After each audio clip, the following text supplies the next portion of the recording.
my lead. I'm just straight in none of these streets. I'm in, yeah, my lead. I'm just straight in none of these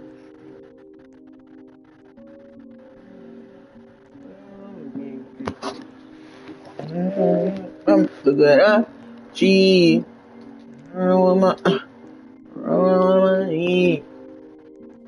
I doodle a little bit. I ain't gonna hold you.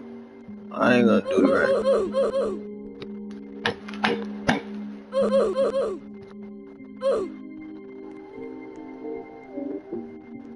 What is hoptics?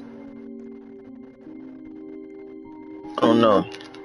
Manual, right? We're gonna put this all the way up. We're gonna take that off. I'll leave that like that.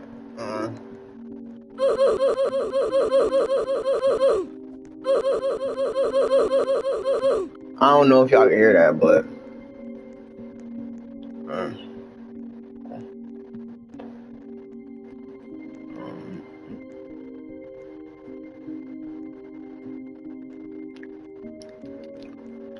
yeah, we're gonna go inside this one. Oops. It's a little bit. That's a little bit too high. I'm not gonna hold you.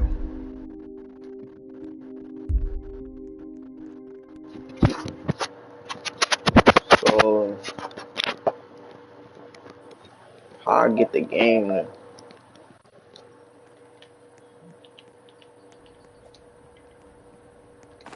that's a little bit high.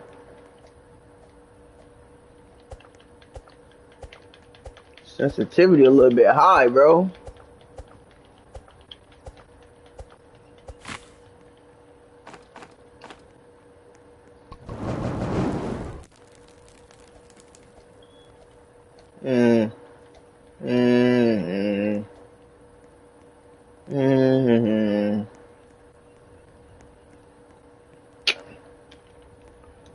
So I was looking for it, bro. I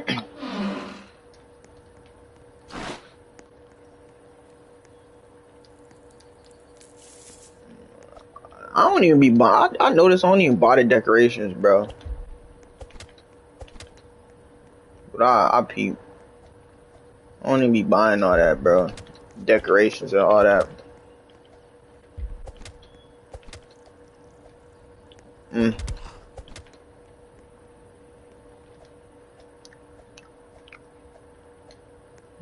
I deem those as useless, man.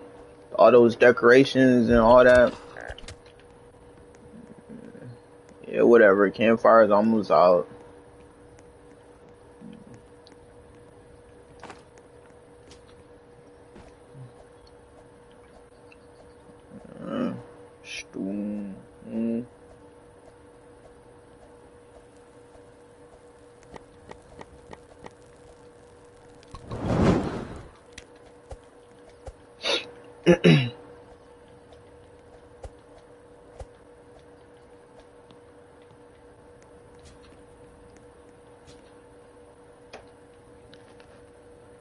I admit it, I ain't honest, you am my E. Oh yeah, they gave me a good axe. You know, this is not even good, but not even good like they say, man.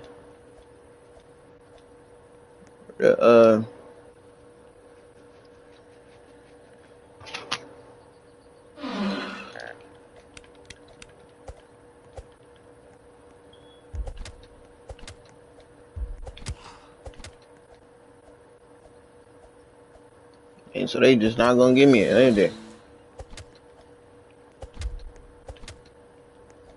Nah, they ain't gonna give me that. They don't want me to have that. They gave me this one, at least. Dang.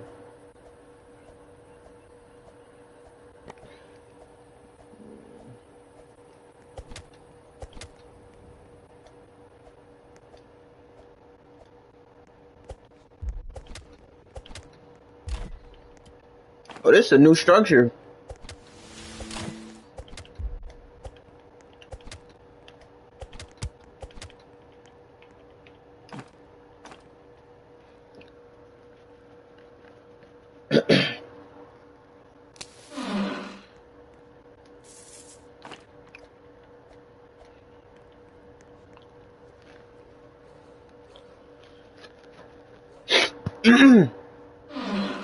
Ooh, look what I got, bro.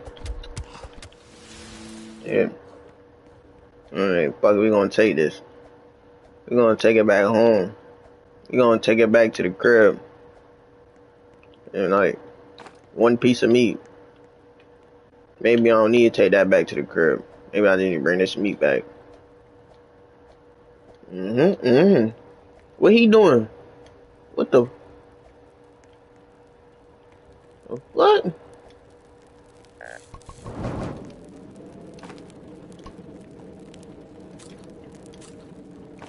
What bro just was doing? Why he already here?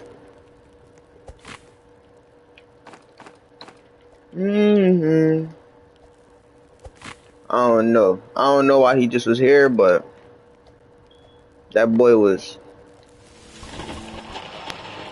He was here, man. He was looking at the base or something, bro.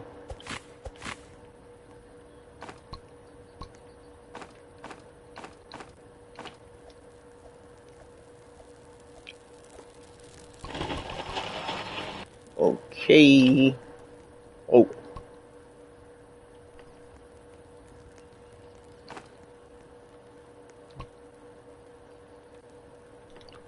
Woohoo.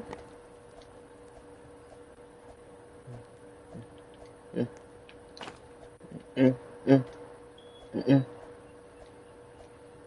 mm.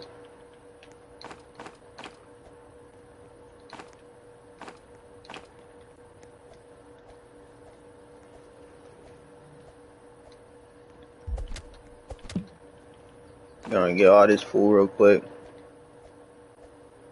Since you know it's a chance I could die out here. You know. I'm not trying to die. So I'm gonna get as much food as I could.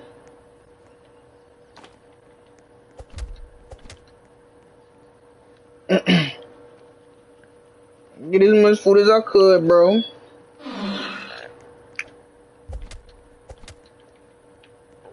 But we're gonna take this back. Matter of fact.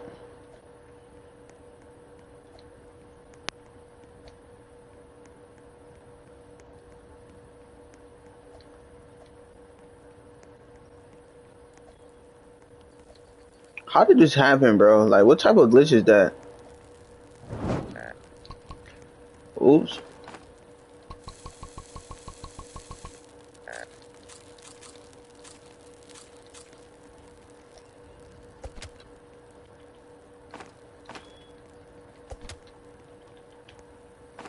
How they getting one? Oh, the Berserker. I got the Berserker talent. Yup. Look, I one shot. You see that? That's pretty cool, isn't it? Yeah.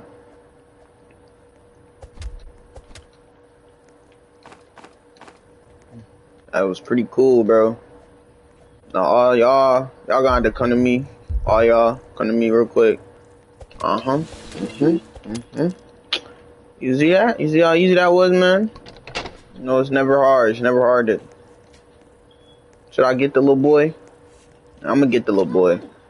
I'm gonna just get the little boy just because, you feel me? Birdie come in handy.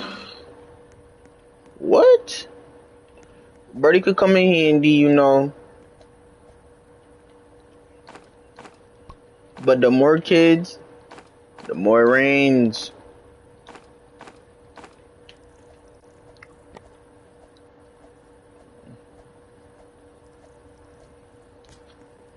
Okay.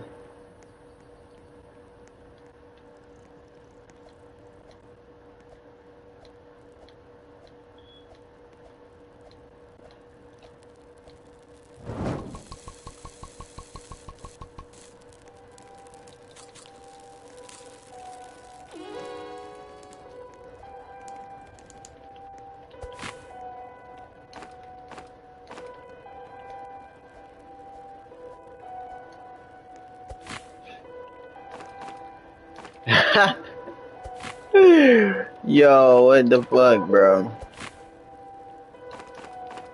What the freak, bro? What the freaking freak, bro? What the freaking freak, bro? Nah, look. We gonna do, man. We about to look for some of those. We about to look for some of those coals. Excuse me. You about to look for some of those coals, man. Once we get enough of those. Oh, look what I found, bro. Some just as good as those coals, man. A canister, man. A canister. We gonna start picking these scraps up too, bro. You know the scraps coming in handy, man. Handy, man. Handy, mandy. Yeah. Look, it's a coals. It's a thingy right here. Another thingy. Hey, wolves. We're gonna kill you. Then we're gonna come over here, open this up. It's gonna give me a bandage or a med kit. Watch. Oh, already have that. You know, something is emerging from the pump. Oh.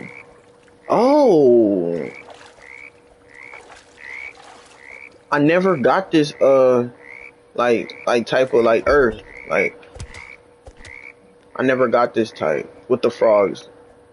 So that's pretty cool, my nigga. They gave me the one with the frogs. I'm gonna see what I'm gonna do I'm gonna do what I gotta do down there. I'm gonna go down there too. See what you do.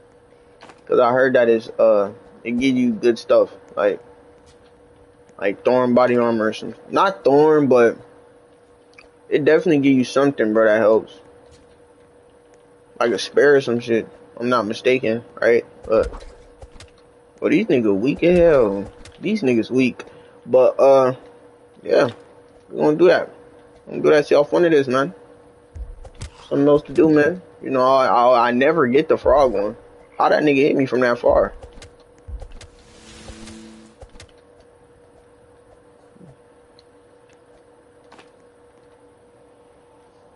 You know?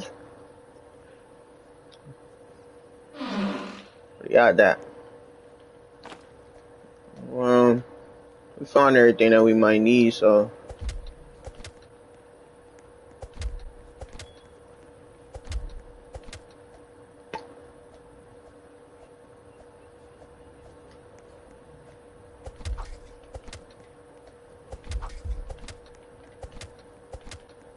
I'm gonna just.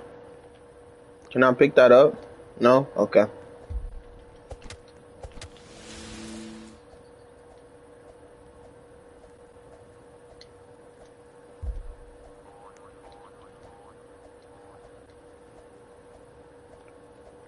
Oh, look, it's a big one right there. What the hell?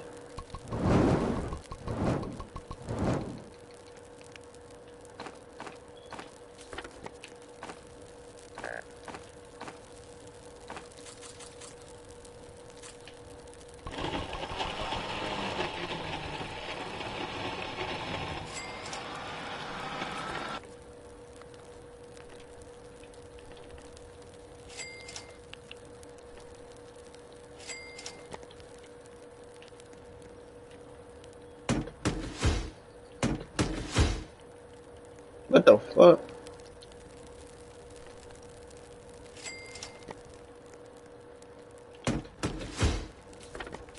Then yeah, you know. Not really worried about no deer right now. But we gonna go over here and try and get what we need. You know what I mean? Cause here's the good part. The good part is coming over here.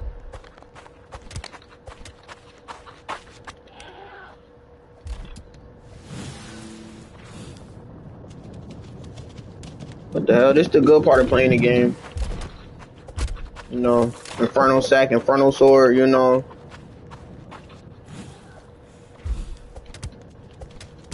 All that, man. Okay, buddy just fell.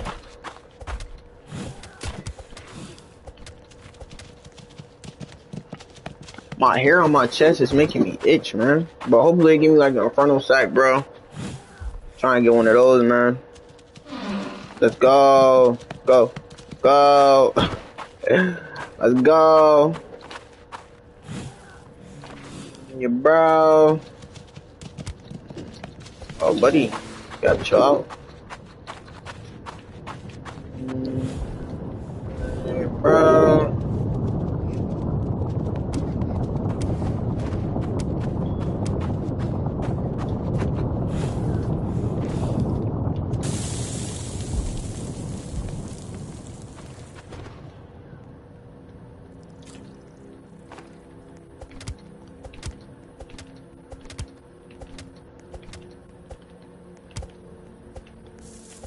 The hell? Nigga doing all this jumping around shit. Come on. Come fight me, man.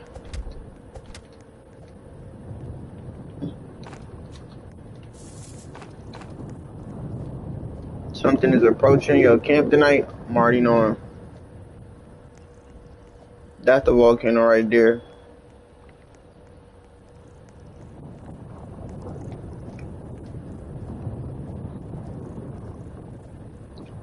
Ain't with the game.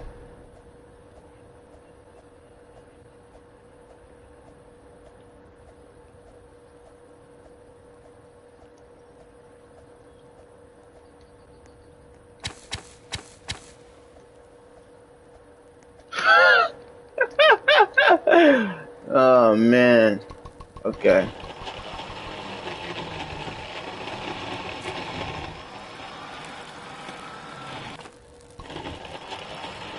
Okay.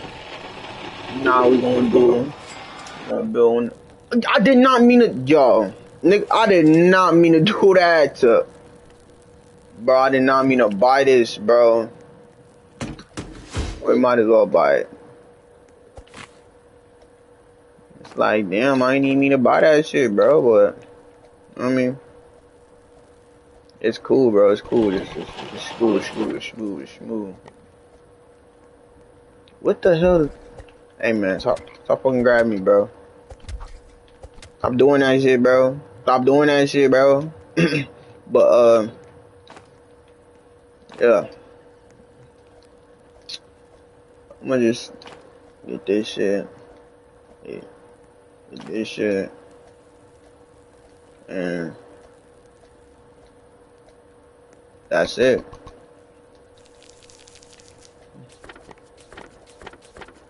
I'm gonna get the other kid too. Just to like finish this shit or something, bro. What the fuck? Big ass motherfucking, oh bitch. What the fuck? The Minecraft slime? What the what the hell? They got the Minecraft slime in the game. Minecraft slime. Minecraft slime. Ooh, they got the shovel right there. Oh my god. Yo, they got all my shit already on the stream, man. You know what I'm saying, man? Yeah, all my shit on the screen already, man. You know? Hey, you, come here. We gonna fight. We gonna fight. Look, we gonna fight. Okay, let's see this. Let's see this. Oh, it healed me, bro. Ooh, I got one. Bro, stop trying to give me the cutscene, bro.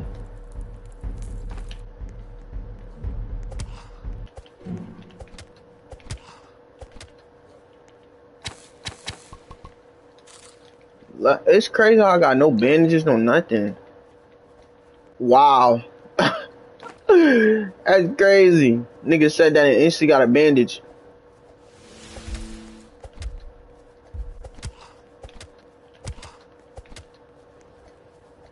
Yeah, let me go back to my camp.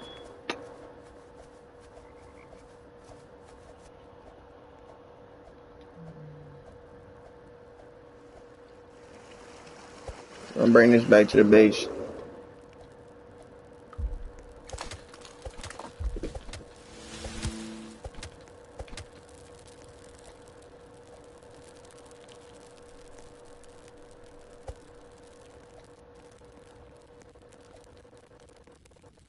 Oh. with my dumb ass.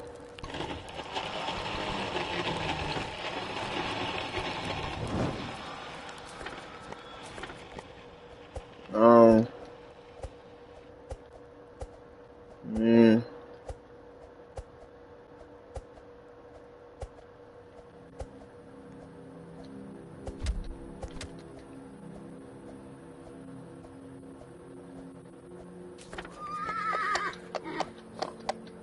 what's this nigga?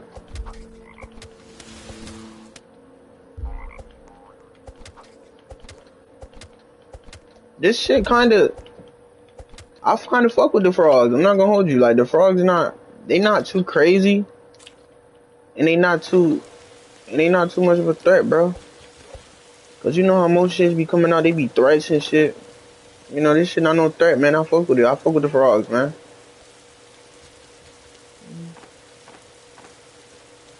I fuck with the frogs, bro.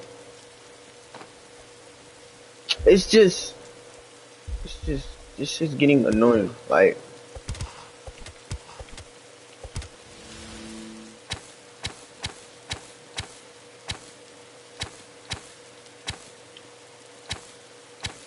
where's the fuel, coal and shit? Like, that's what I'm looking for, coal and fuel.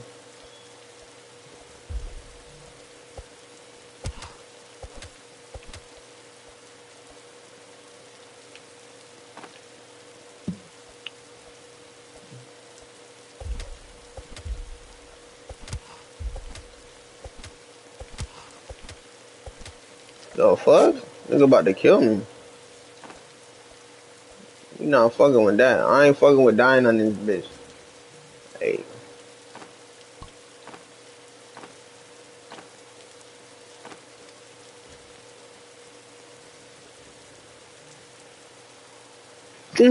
So they gonna give me something that I need, nigga? Well, okay. Okay.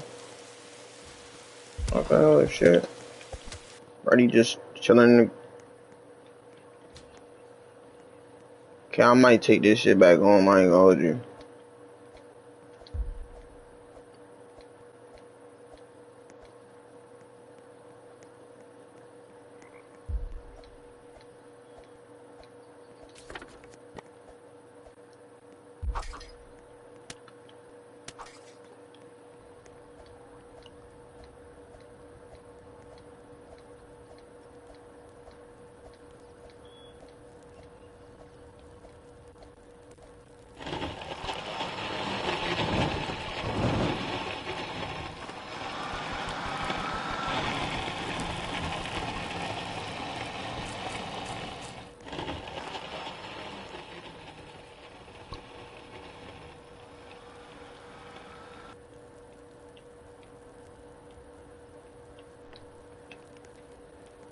I was like thinking between the strong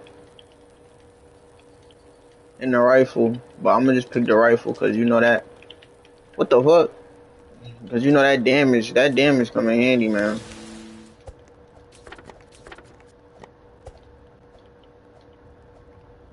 That damage always gonna come in handy, man.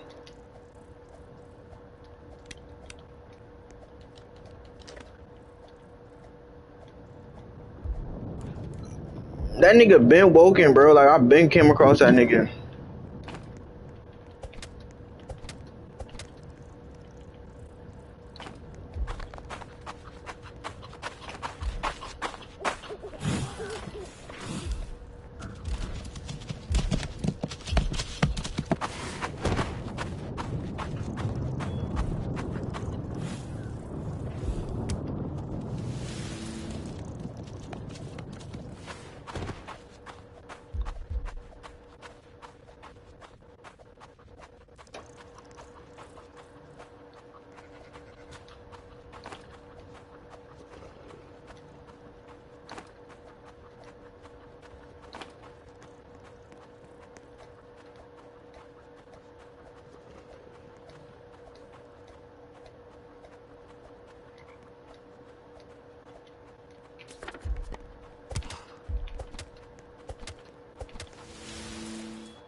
don't know what the fuck frog key is, but I'm gonna pick it up every time because it's like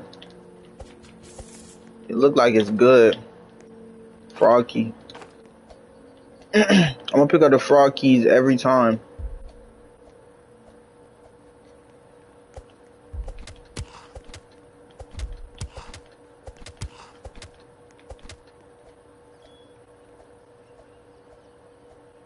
Keep it 100.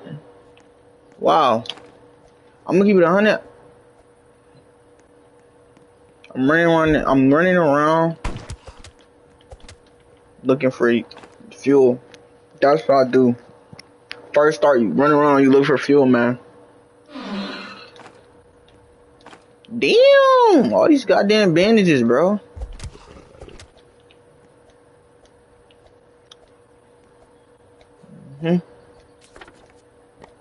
Already been in there.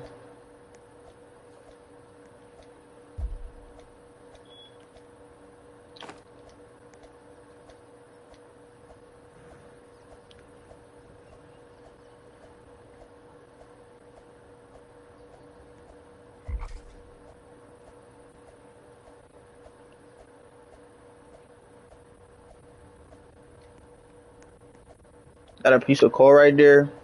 Yes, it is.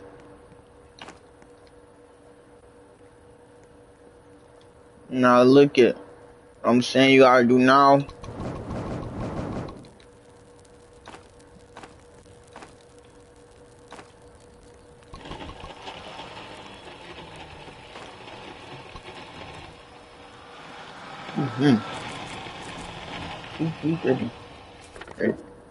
Ready, bro. But now we just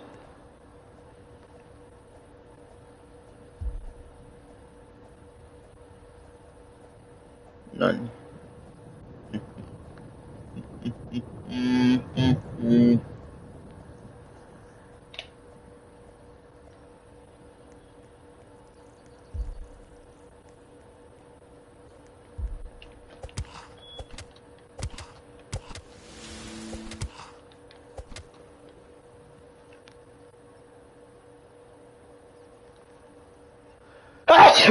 Excuse me. Not loud ass.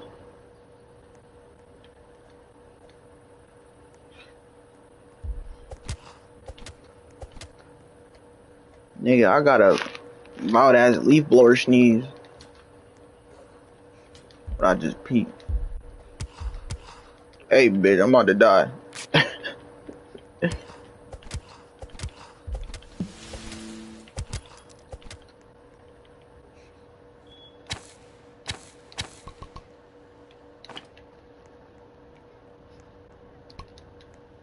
Yo, bro. Alright, bro. It's gonna open up.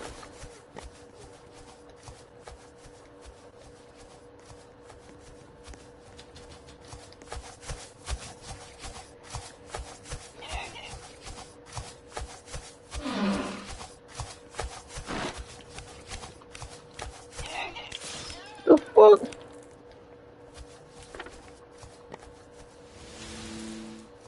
You just sliced the fuck out of me.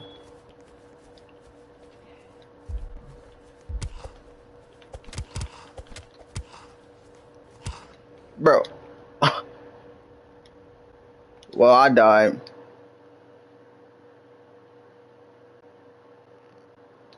I somehow died, bro. That's very annoying. Cause you feel me? I started off on a good game. It was a fraud game. And I guess I just die like that, bro.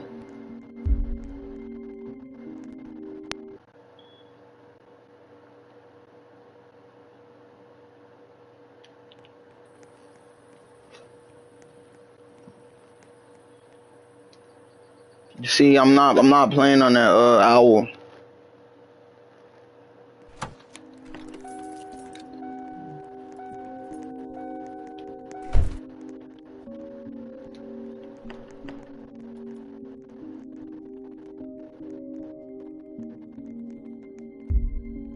Man. How did I die, bro?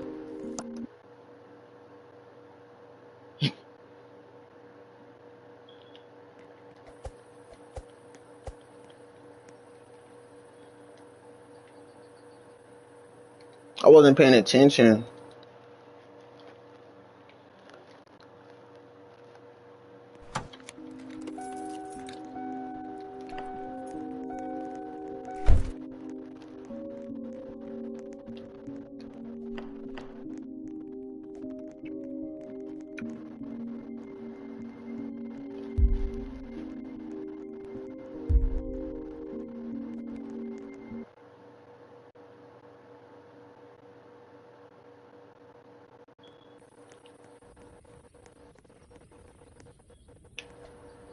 Dang, bro.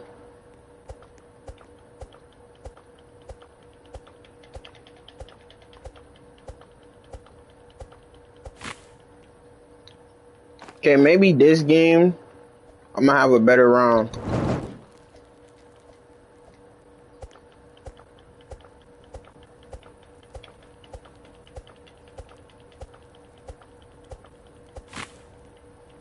I kind of want to do the frog, bro. Bro, low key. I low key want to do the frog, bro. I'm not gonna hold you.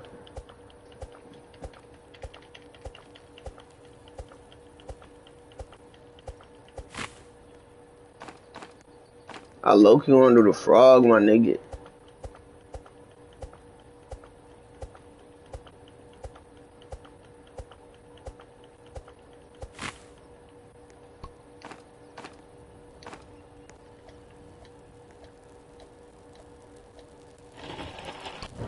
What the fuck? I didn't even do that, bro. Ah, man, I lost. I don't know the last time I died on this shit, bro.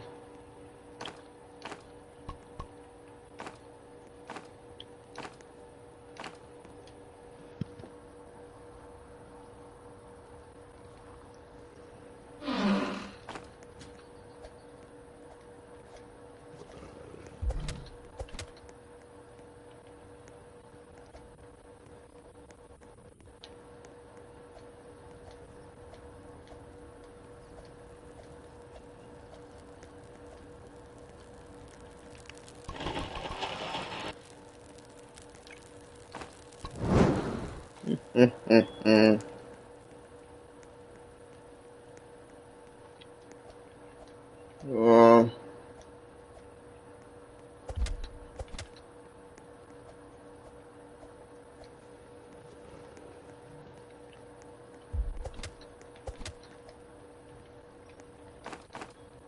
that game was too good. That last game was too good to be true. That's why I died, bro. It was too good, bro. Like, I had everything I wanted. You know, they had to kill me some way, bro.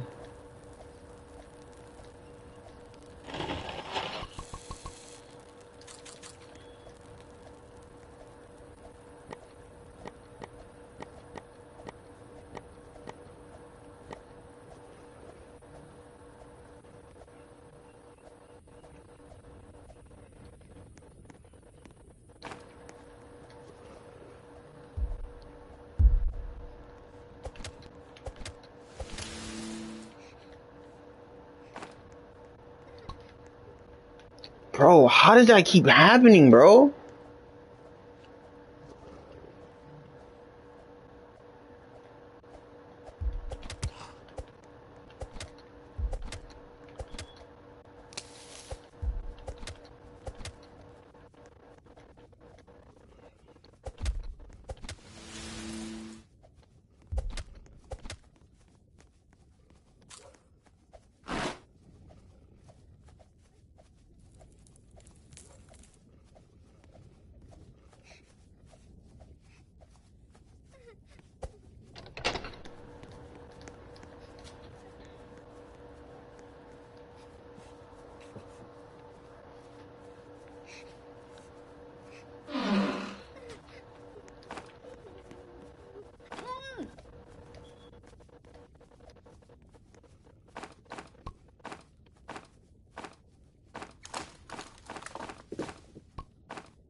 Can't do shit to your ass.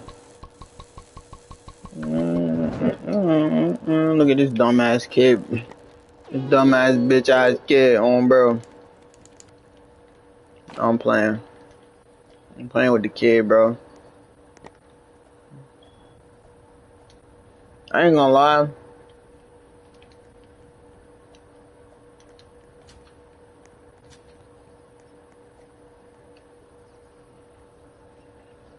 Not some high ass sense.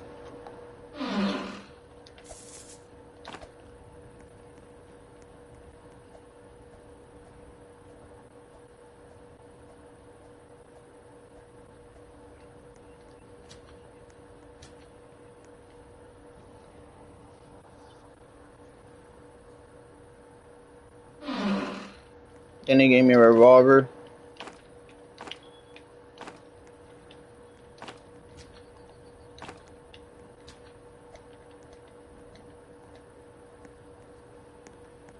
Bro.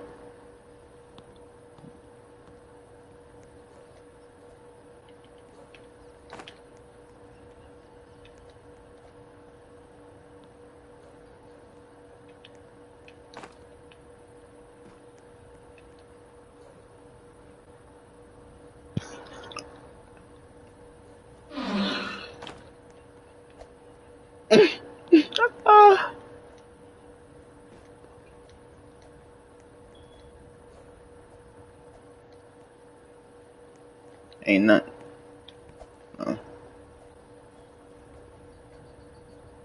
Radio.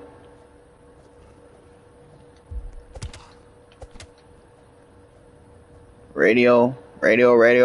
It's just a number of radios.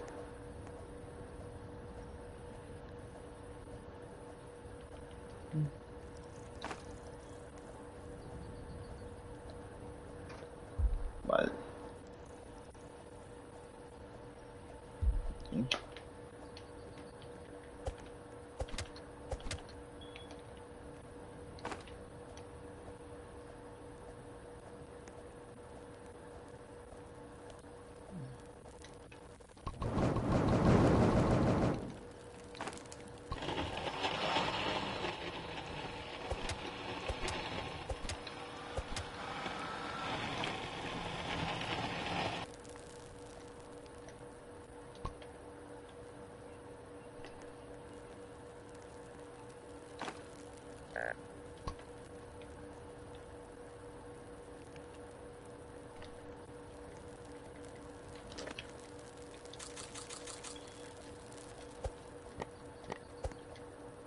nom nom nom nom nom nom nom nom nom nom nom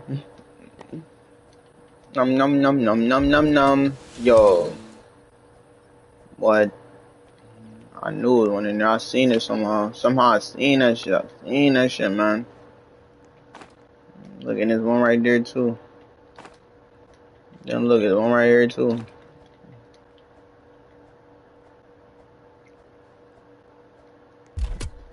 Oh shit.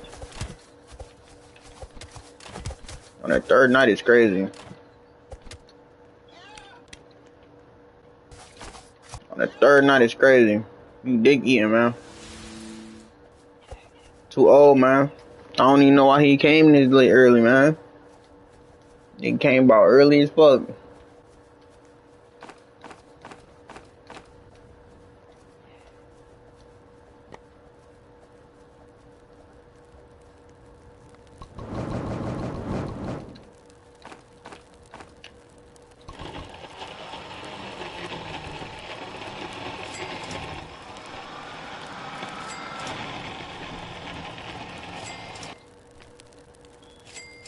I wish there was a way to make this shit go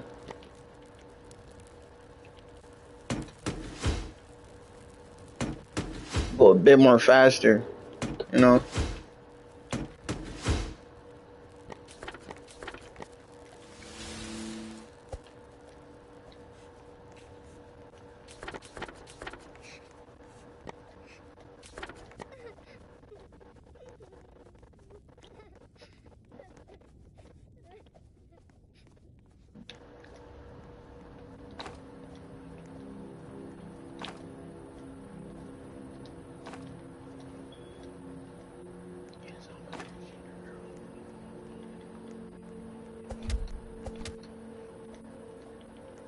Mm. Mm. Canister in there. Look how much wolves it is over here. That's how you know they be trying to. Look. Y'all niggas lost it. Putting on the wolves over there, man. Yeah, all y'all come to me. All y'all come to me.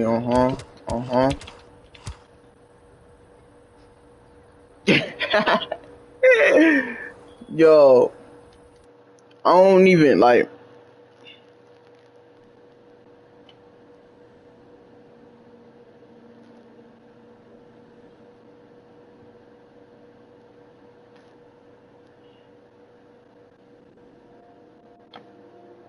I don't even think like.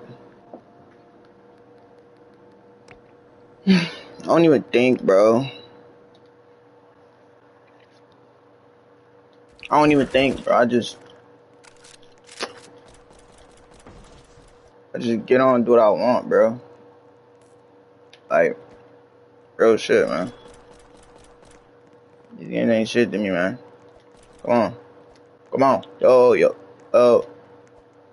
Come on. Wait, so how you escape? How you escape the prison?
What the fuck I do?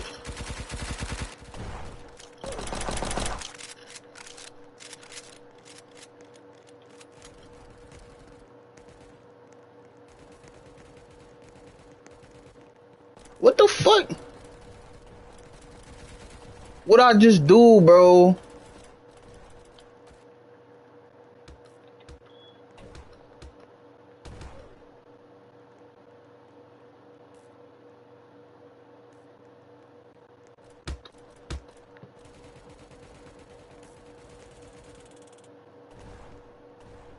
How?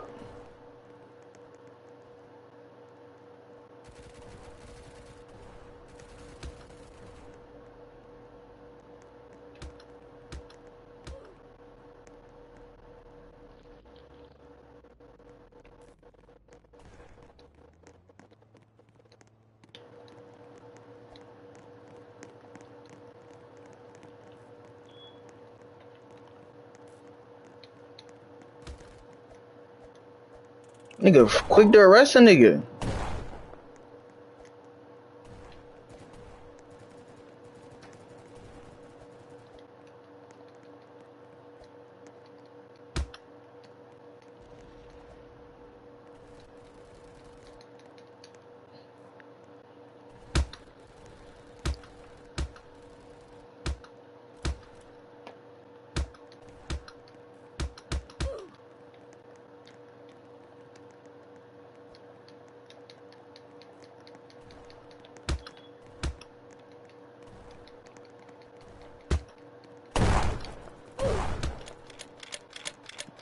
Come on, folks.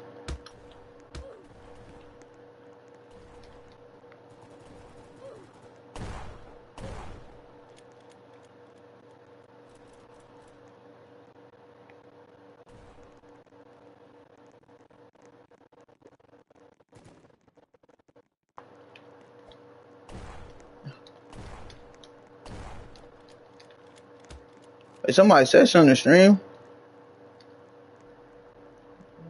I don't even know how to read. Bro, what is you doing? So they could just hit us. How you check what people say on the stream?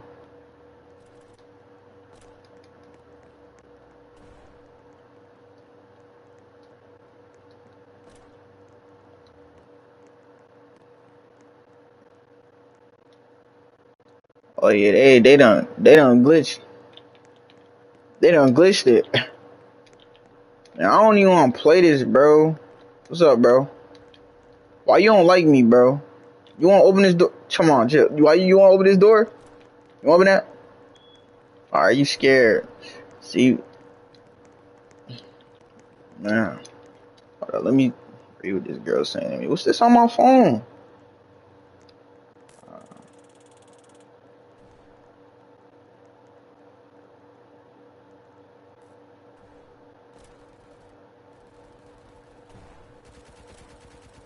How you check when people is typing in the chat, bro? Or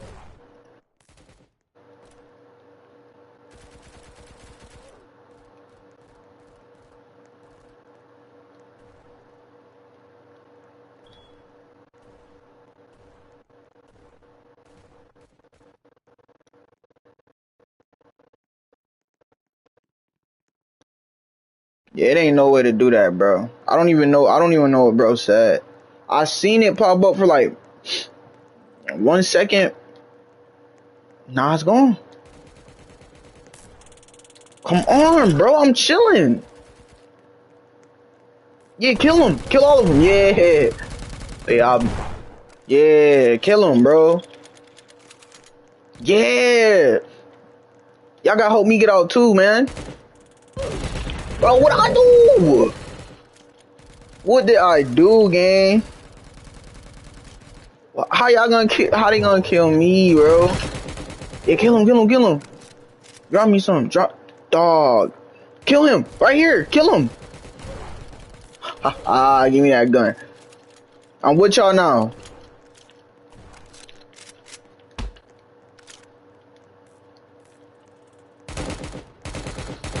Don't.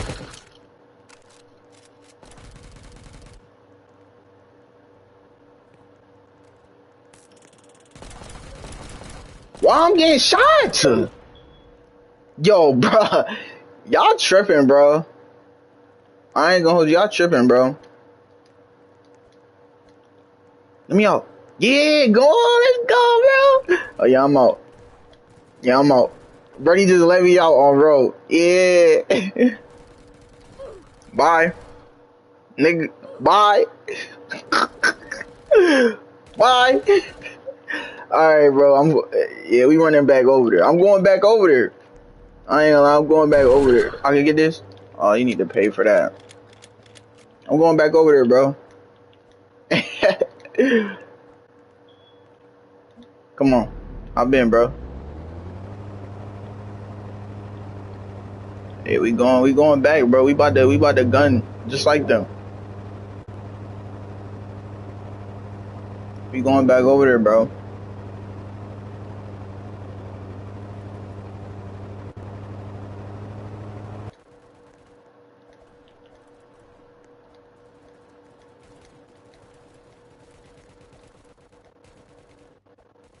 Some dude named Amir. Dude said Amir saved me. He said Amir saved me. Who was Amir? Hold on, my aim horrible. Oh yeah, nah, he over there.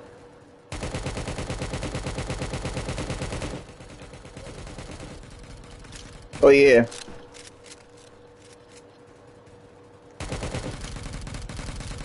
Right here. Mm-hmm.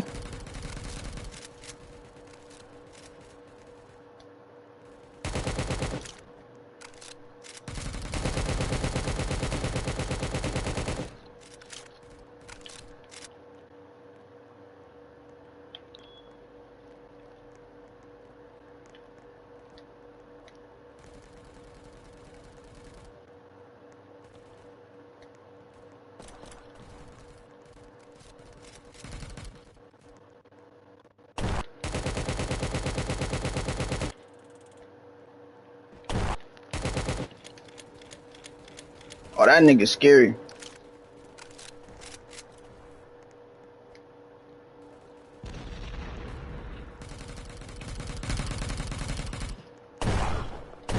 No! No! I'm leaving, bro. I'm not playing. Nah, bro. I'm leaving. I'm not playing that, bro. I'm not playing that.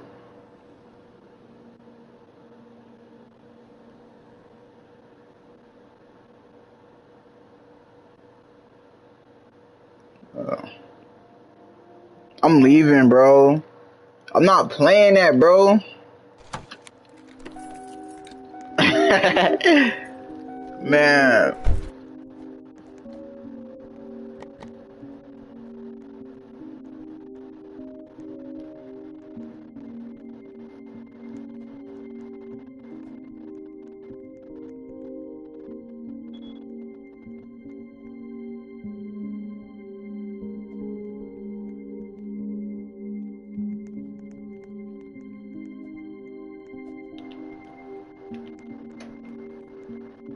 Dang, bro.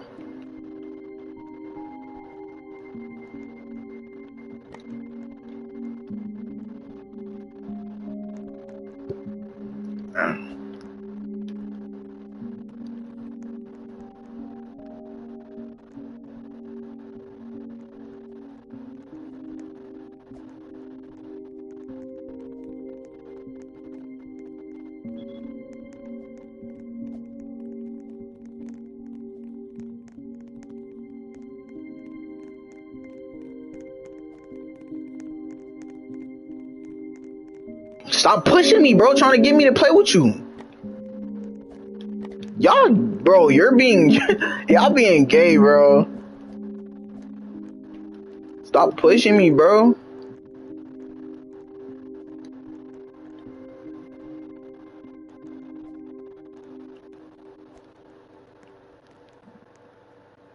Uh...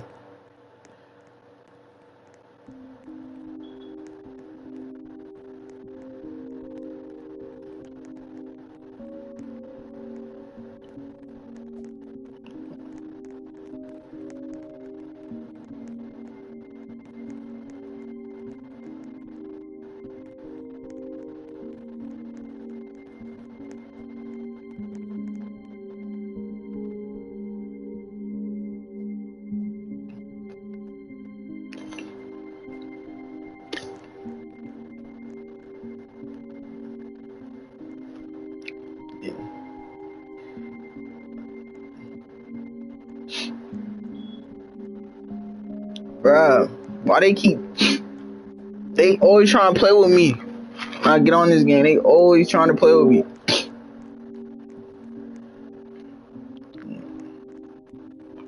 Bro, move, bro. Y'all are so weird, bro. They trying to push me into the games, bro. Stop. No code, no code. We gonna put. We gonna do it. We gonna do it.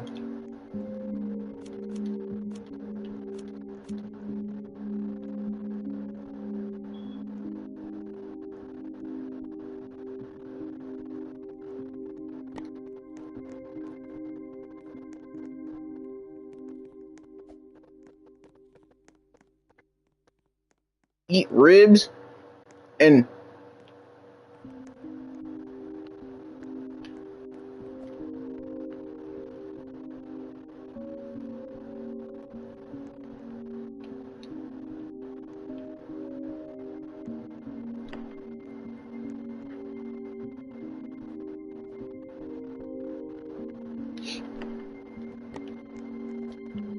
so what I'm trying to do is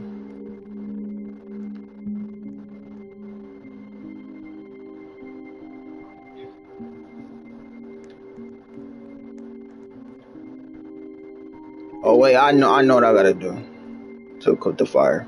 Yeah.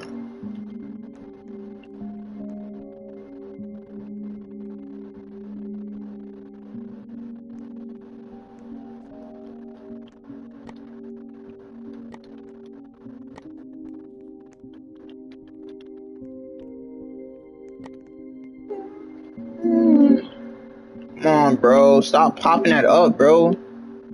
Bro, how you disable the chat, bro?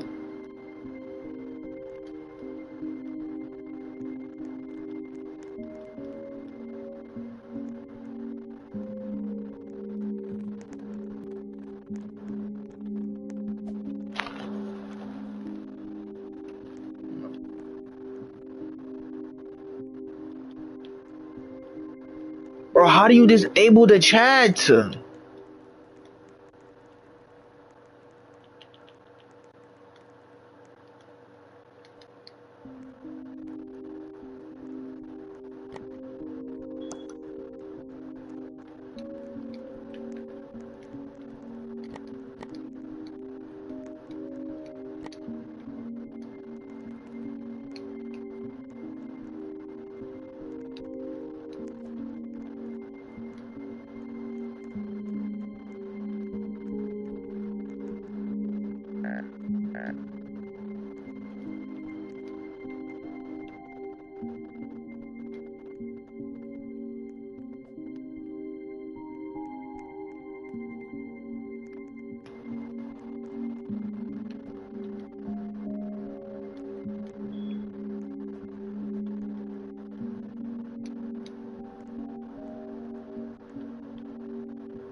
Bro.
Bro, I'm not playing that.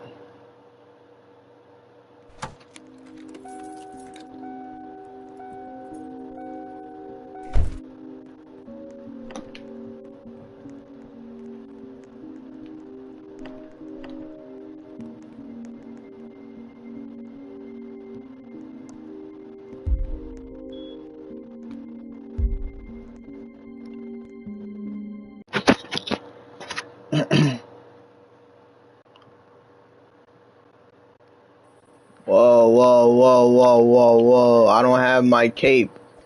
I don't have my cape. And that would have been so cool if I had my cape.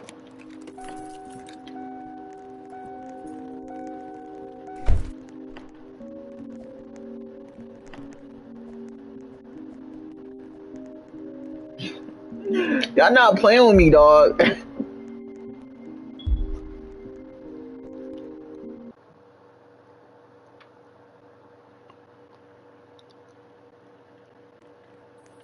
Y'all not playing with me, dog.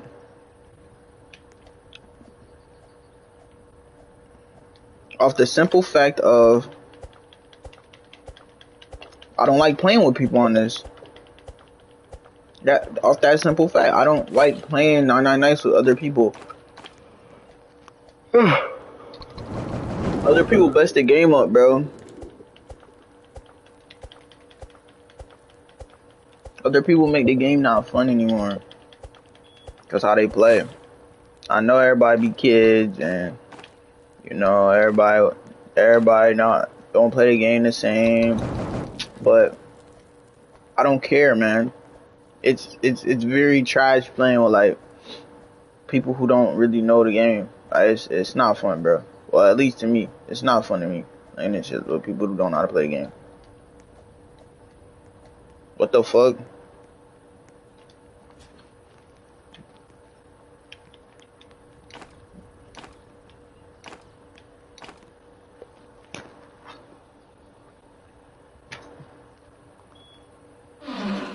And they gonna give me a fucking spare, like, like I need a spare, bro.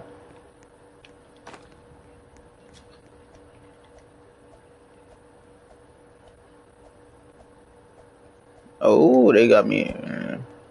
I need this. Take this back home, me. Take this back home, me.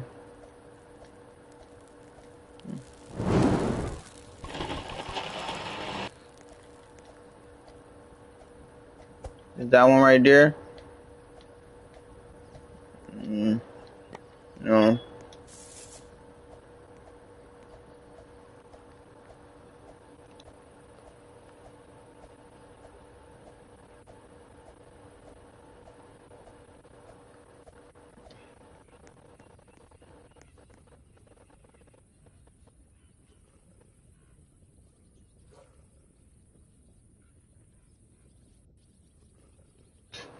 My bad.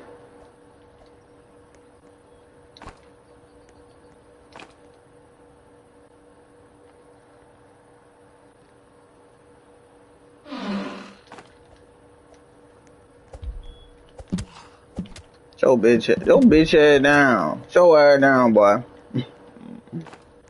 But yeah.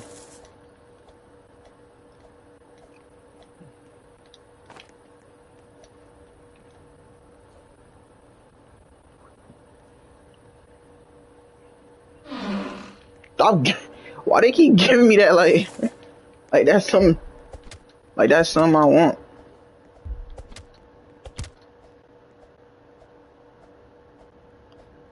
Okay, look, I was being too cocky. I peeked that I was being too cocky, you know, not taking into consideration that I possibly could die. Just because I wanted to look cool on stream. And you know, it ended up with me dying a couple times. I died like 3 times. I died like 2 times because I wanted to look cool. And you know, I could have been on a frog biome and all that, bro. And I ended up throwing the game, trying to look cool.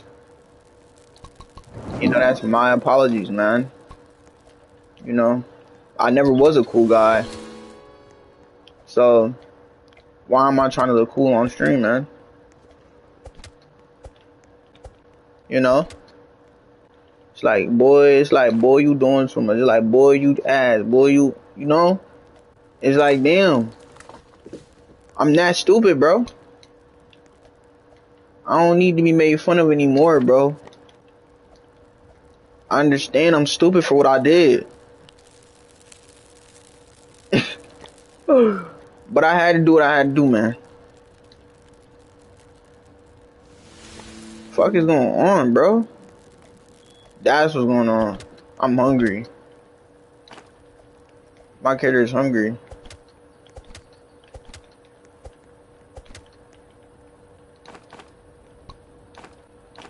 But yeah, I'm definitely gonna need a map soon.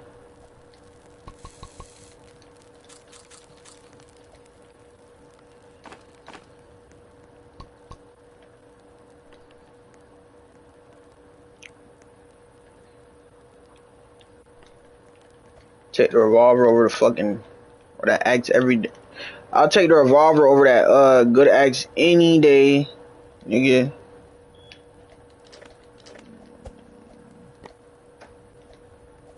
And maybe, just maybe, I should build the map off rip.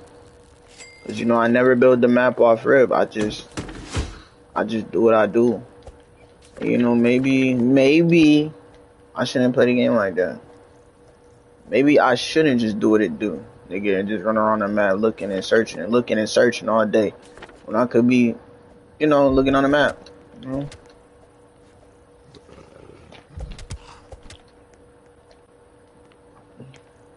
So maybe I am playing the game a little bit wrong. But everybody play this game different. Like, I peep from playing with people. Everybody got like different modes and motives and goals of the game and what they want out of the game. You know, me personally, I just want to be the most OP. You know what I'm saying? I don't really give a fuck about all that extra shit, bro.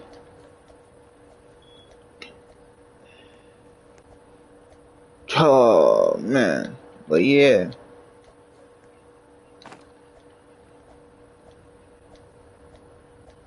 My goal of the game is not always to... It is always the one. I was gonna say it's not always one, but...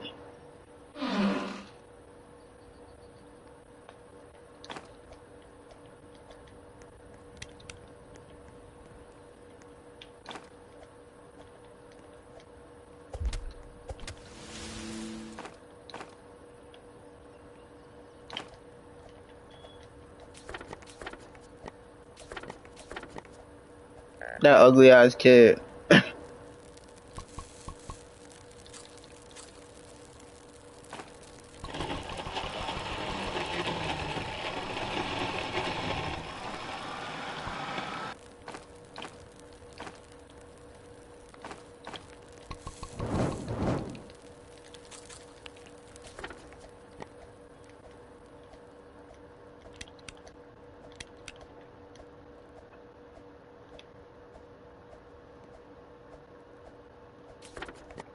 Mm-hmm.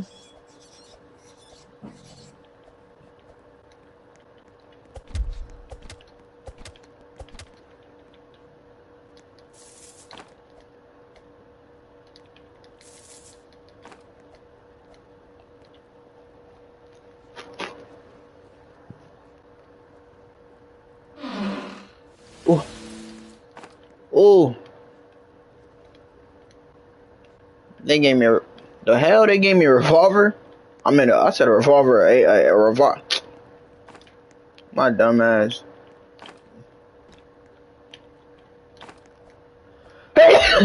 Excuse me, bro. Why do I have these crazy leaf blower ass sneeze, bro? Bitch, how wrong with you, nigga?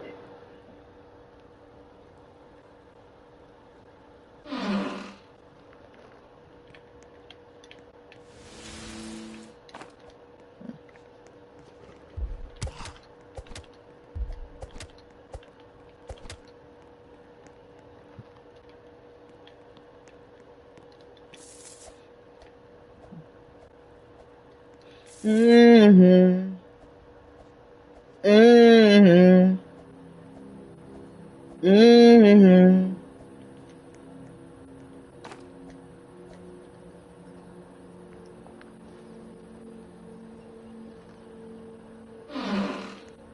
Mm-hmm. Yeah, that shit. Yeah, I'm better than in the street. Come here. We're gonna make it better. I'm gonna make it better. Mm-hmm. Mm-hmm. Mm-hmm. I admitted, I told her that she way up on my league. I mean, better than 91.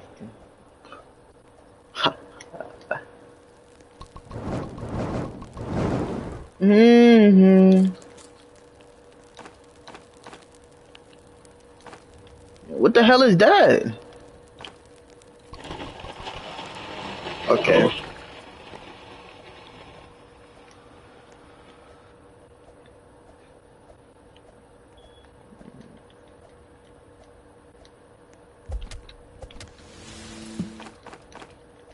Yeah, I don't know that shit. We don't wanna leave. If I get out and spreading none of us and street. How the hell I keep dying, man? I don't die on this. How am I? See, now I'm starting to get mad. How am I dying, bro? I'm so dead. How am I dying? Why am I even subjecting myself to die, bro? Why am I putting myself in situations where I'm gonna die? I don't ever die in this game, bro. It's never a time I died on this. Damn, this bit blended in like a motherfucker. Fuck ain't you? How the hell is you supposed to see that?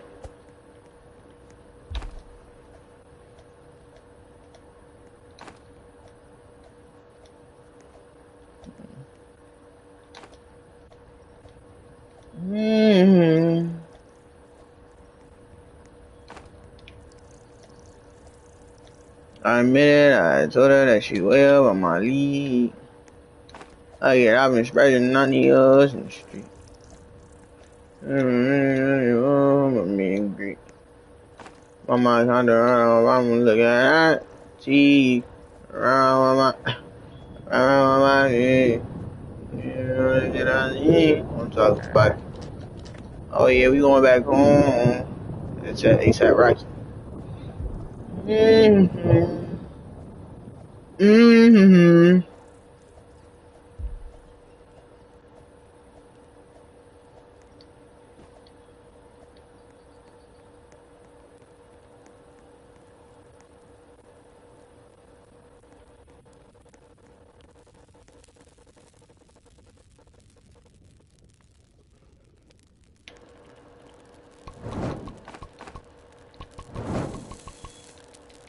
The fuck?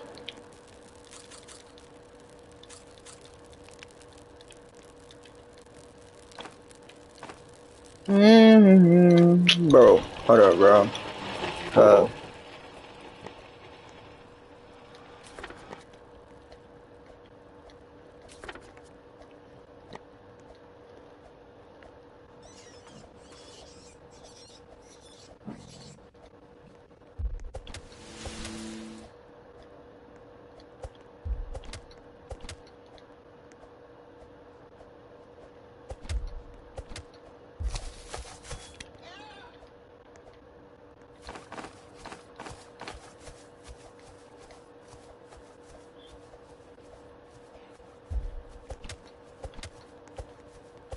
The fuck is he doing?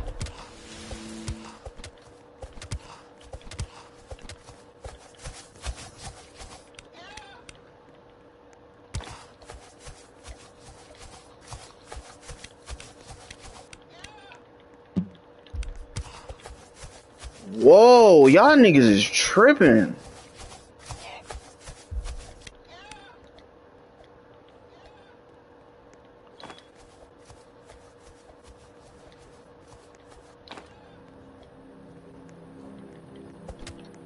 Fuck is wrong with that wolf? That wolf was very eager to kill me, man.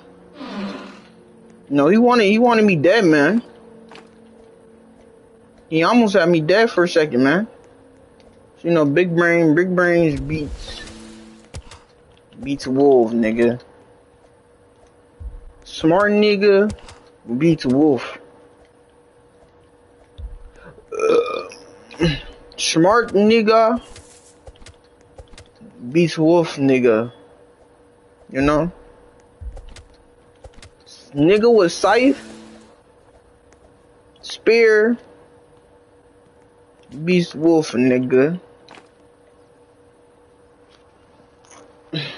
You know?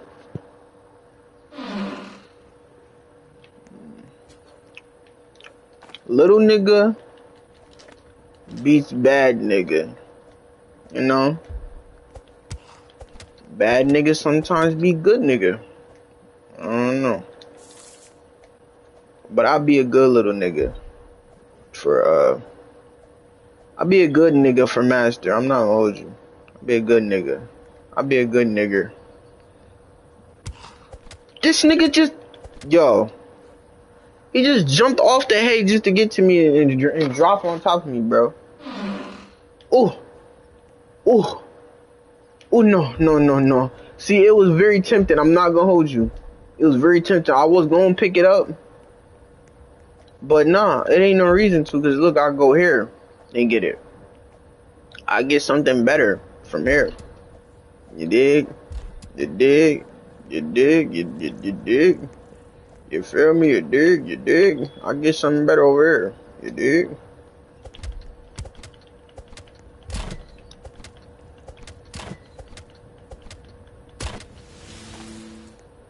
You dig? You dig? You dig? Ooh, and not.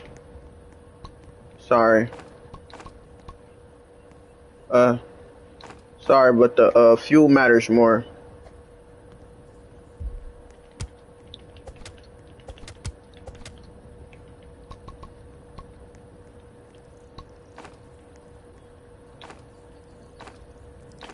The fuel matters more, bro.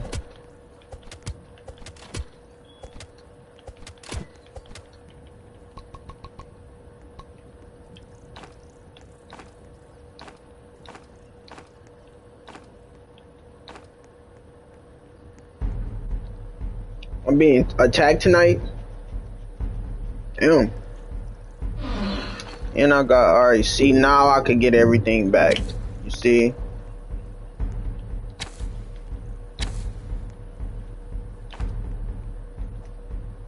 Now I'll be heading home. Because I'm going to be attacked tonight. And we're going to get this just in case.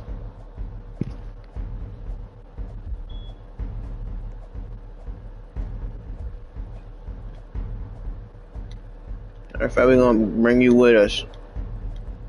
Can it be like a frog night again, bro? That shit was fire when I had the frogs here.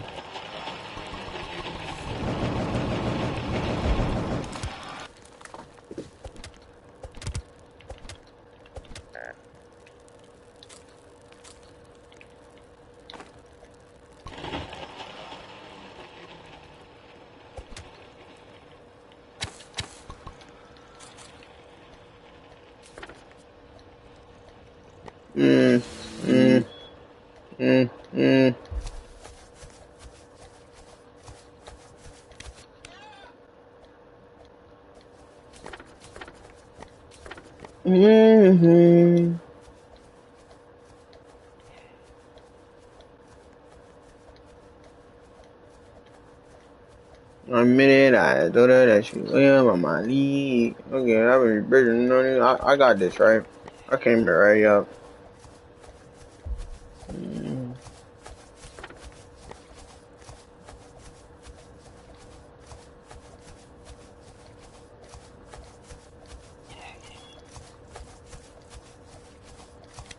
How the hell did I get so close? What the fuck? Right, we gonna go down here.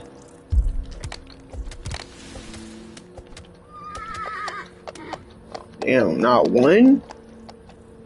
Not one scorpion shell? Not one? Okay. I see what they trying to do. They trying to make it seem like I'm like they trying to trick me on my spot, man. They trying to trick me, make it seem like I'm tripping. Make it seem like I'm tripping. It usually be really easy to get the fire going, but not lately, bro. It kind of been hard, bro.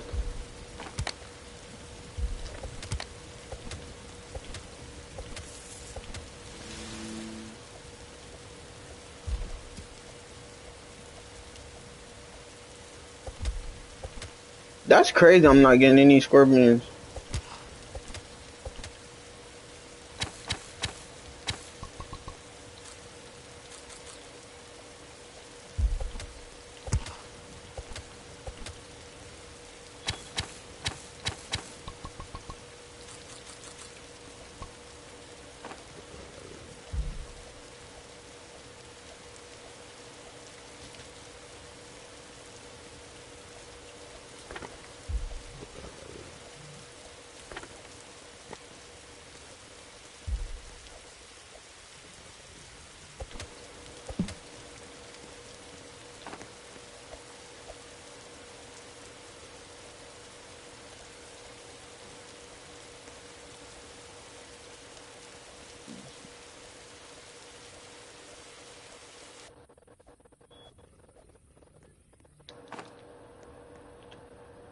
Damn, what the fuck?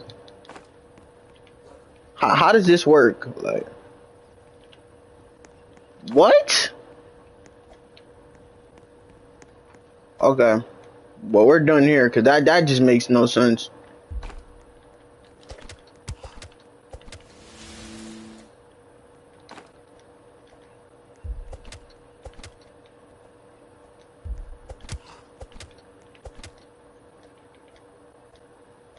Damn that, yo, them traps.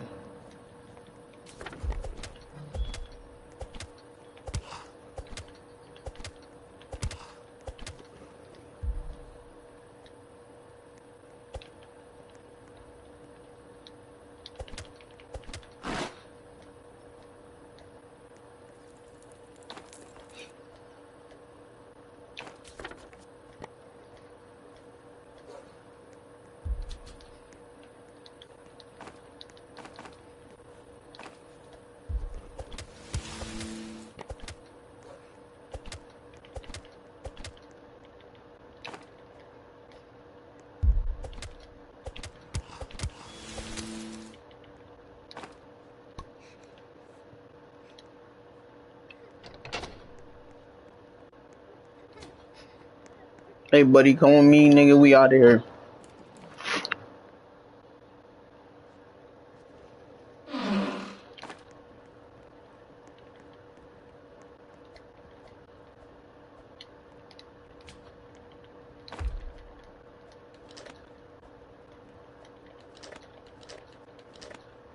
Damn, they really killed me off the Frog Knight.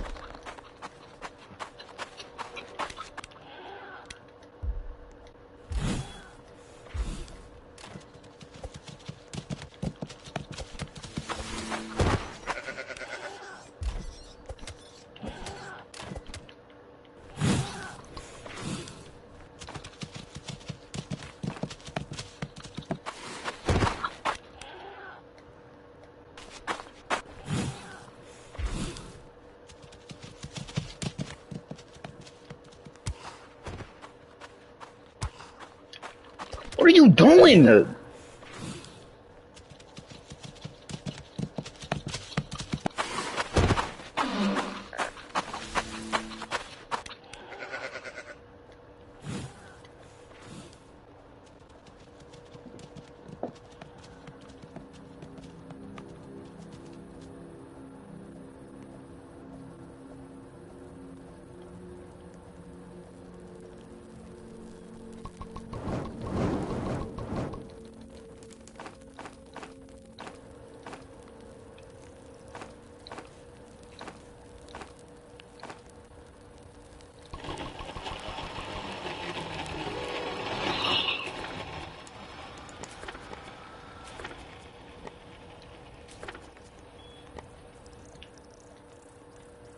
The map has increased in size. Oh, yeah, baby. Oh, yeah, baby. You know what that means, baby. That means no more. That means no more.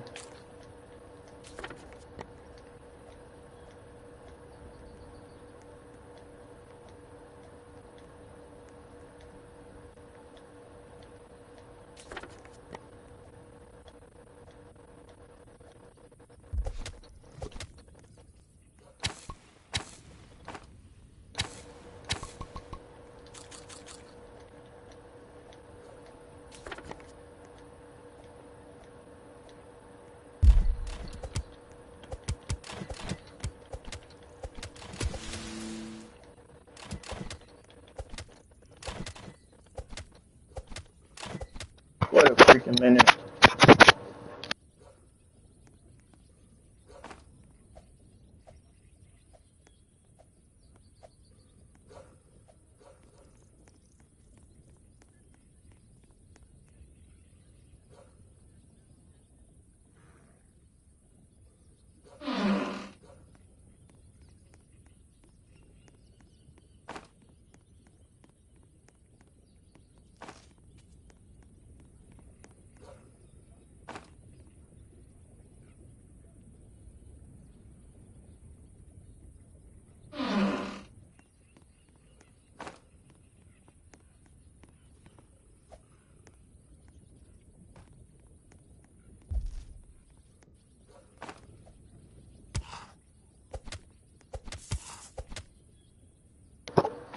Okay, I unmuted my mic.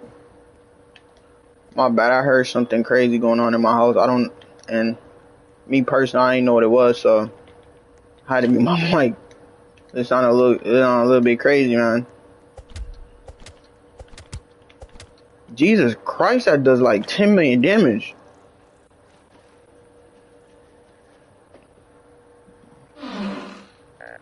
Thank you. More ammo. You know, I could kill bears with this type of ammo.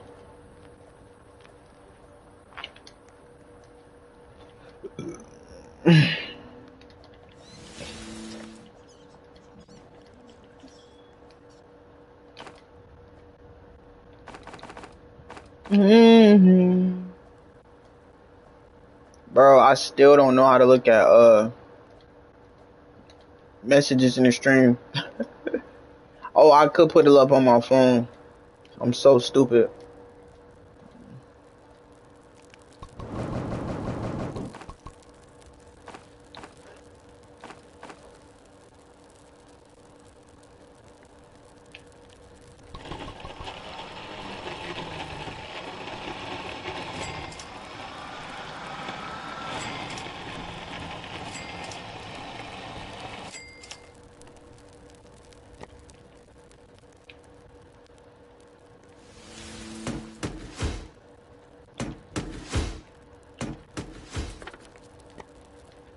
I think you the only motherfucker.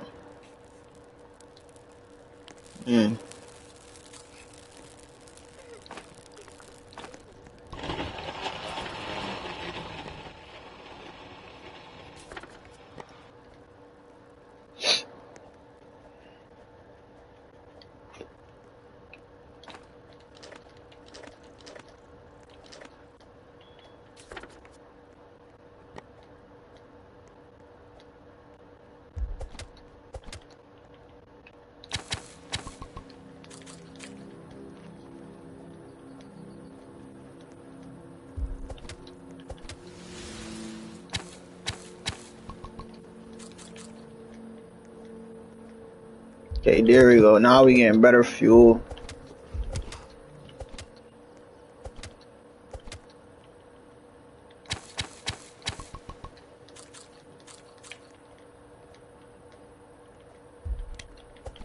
Oops.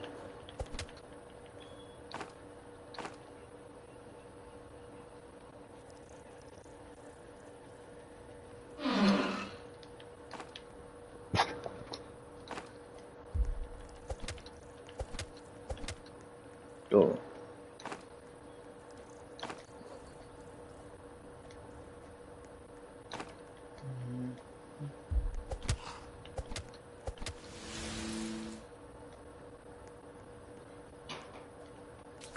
How is it a scorpion over here?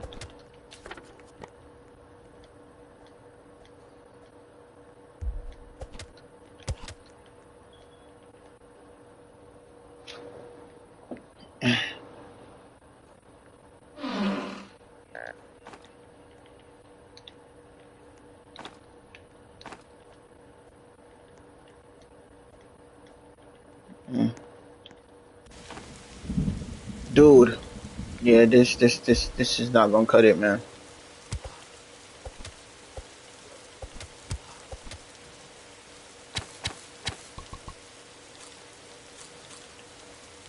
This game not cutting it, bro.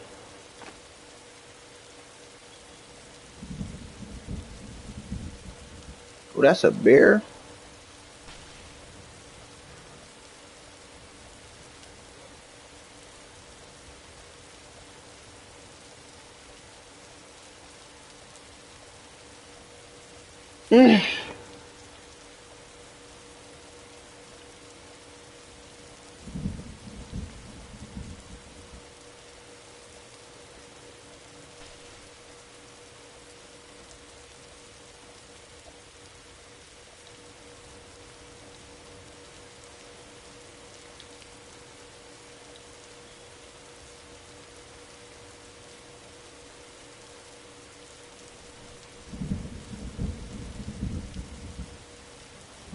Okay, look at this. Oh!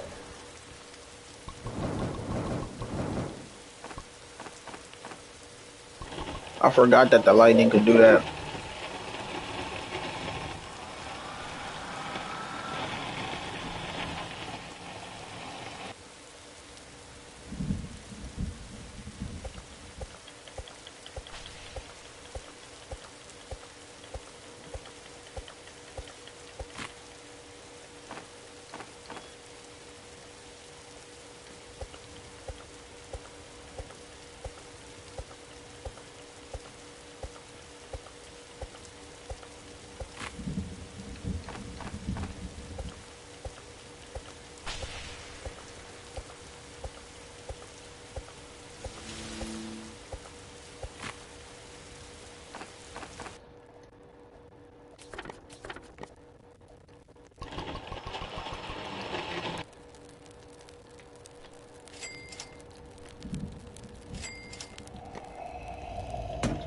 This right here,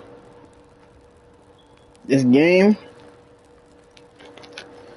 it's crazy.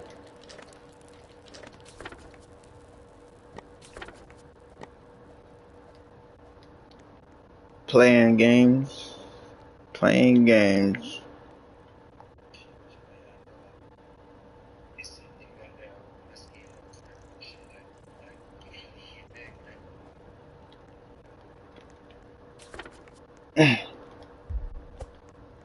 Go ahead, just like come. Me and you got nothing in common.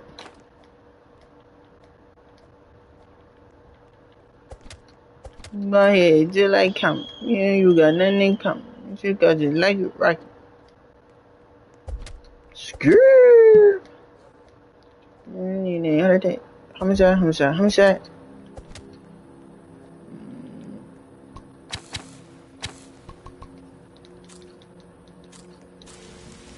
Why is it doing it? Yo.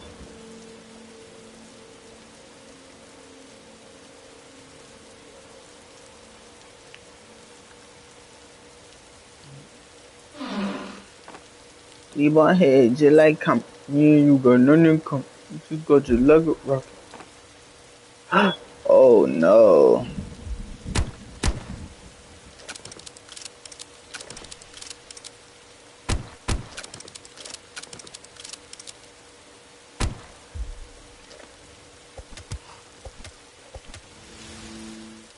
You my head just like come. Me and you got nothing in common.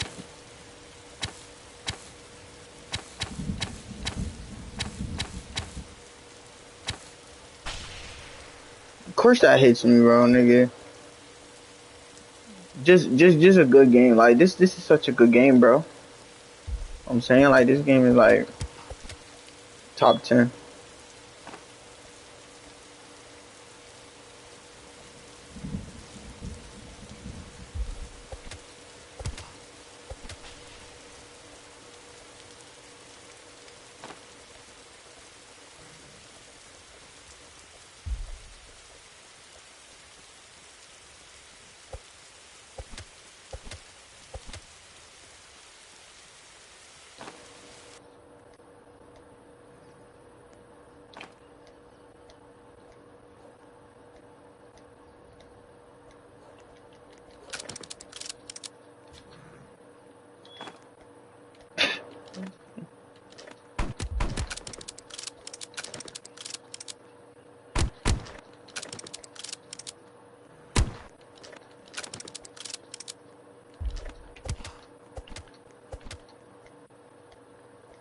Go ahead, just like come. You come.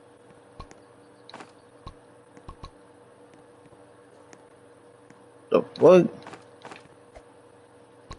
You just spray something hella manly. We're gonna go in here for a second real quick, see if it was a good idea, nigga.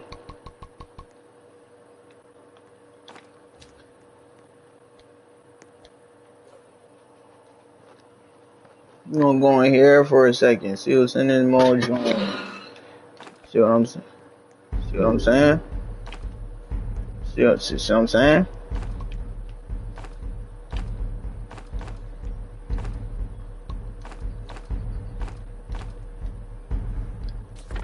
See what I'm saying?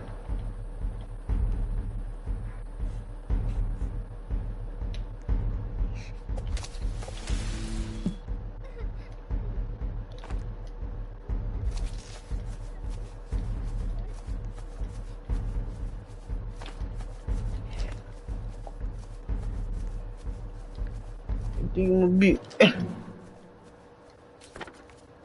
Herman, Herman, I'm on Herman. Come here, come here. Uh huh, uh huh, uh huh, uh huh, uh huh. Mhm, mhm, mhm, mhm, mhm. I'm in.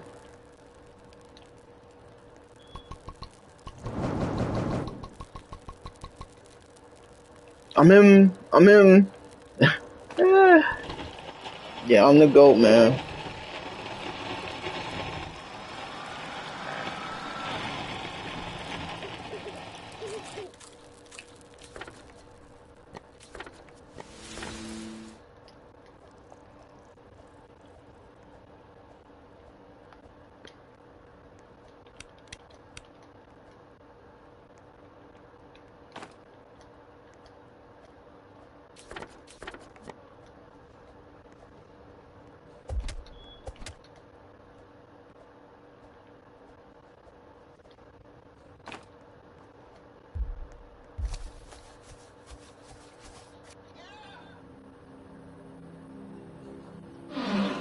Stop. I think they being racist, bro. Why they keep giving me spares, man? Like, where you niggas trying to stay, bro? Y'all niggas trying to tell me something that I don't know? Like, do my character look like some to these niggas or something, bro? Cause they keep giving me spares, like what y'all trying to say, bro? Y'all trying to say I look like a monkey, bro? Cause y'all trying to say I look like an African or some shit, bro? My character?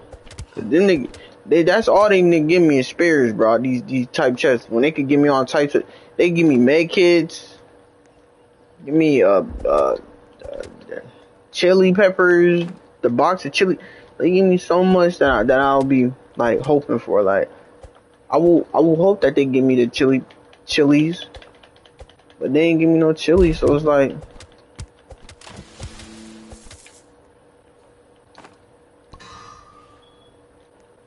I'll come back later. Like no, I'm not doing that right now. But yeah, it's so much they need niggas choose to give me. These niggas chose to give me a fucking dirty ass something dirty as that. Nigga do it like I want that.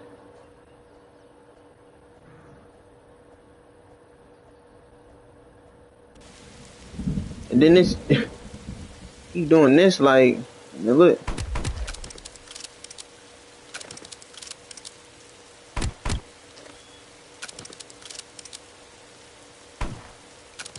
Oh really? I'll be taking that.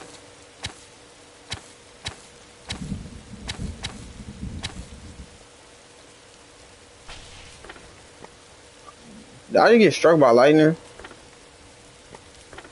Maybe.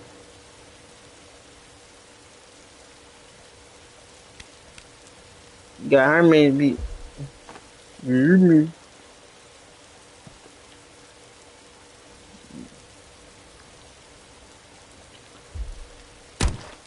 What the fuck? The deer is hungry on day 23. Crazy.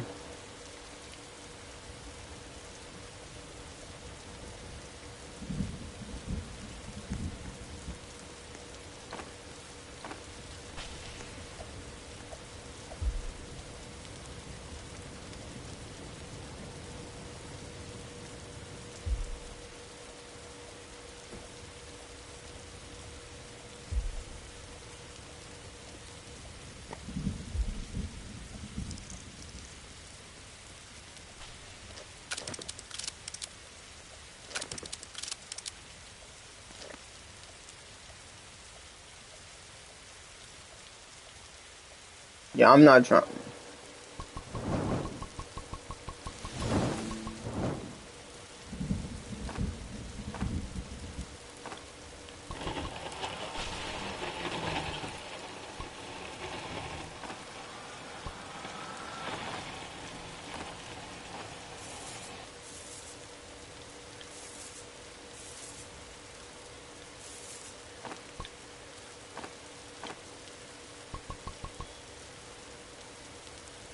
Got Hermes.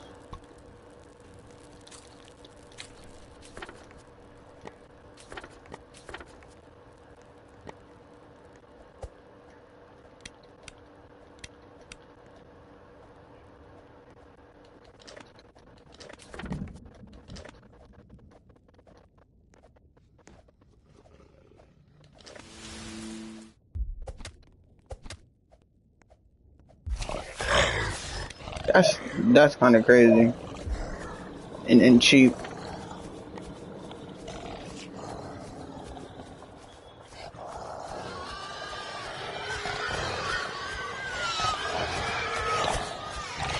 Oh my god, I thought he came in here with me. Bro, y'all should have just seen. Bro, y'all should just seen my face, my nigga. I literally.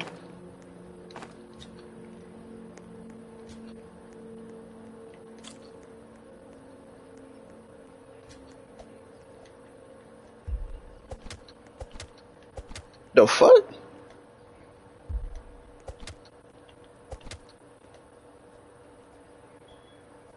Yo, these are literally unseeable.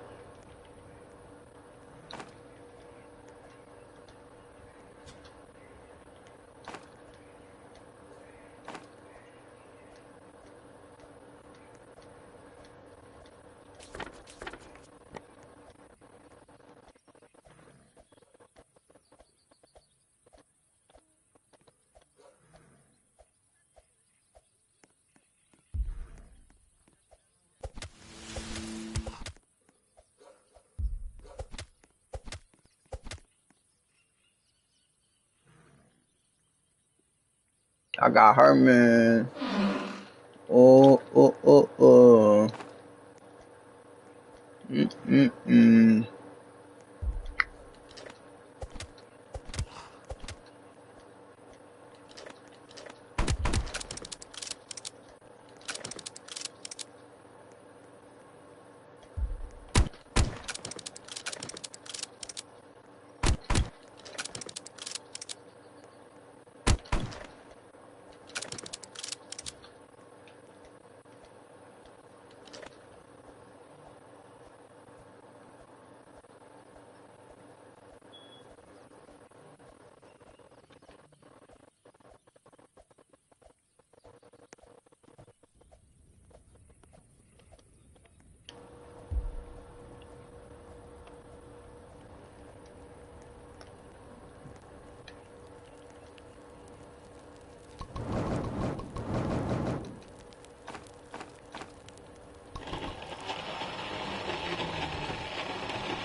Plug.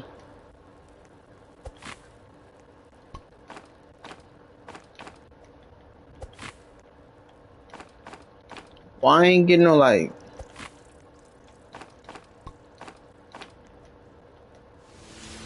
How are these niggas out here?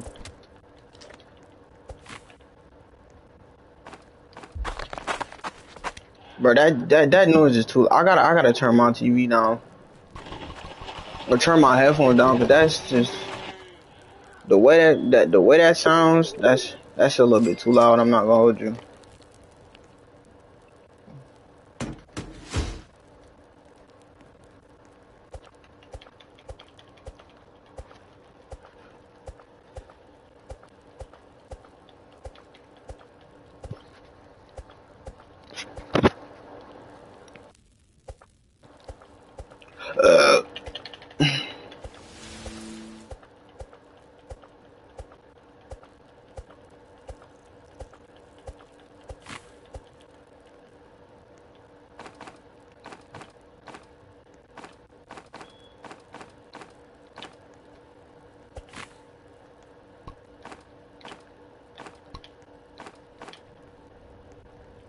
Mm-hmm.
Mm-mm.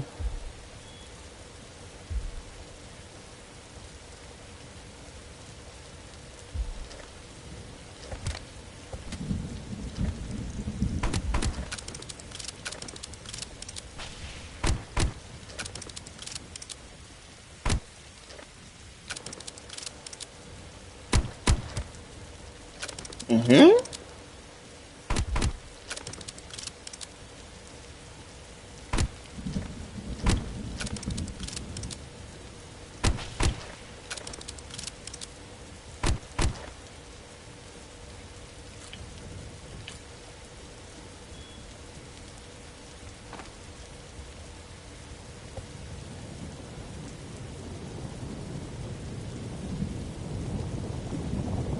Yo, yo, yo, yo, yo, what's up, what's up, what's up, what's up? We gonna run up in here. We gonna run up in this bitch. We gonna run up in this bitch. We gonna run up in this bitch.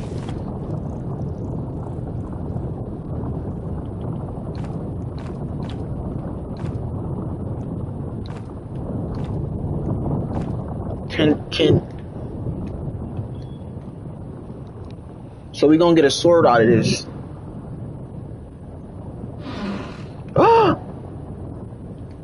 What? So we didn't get the sword? That's kind of crazy, bro.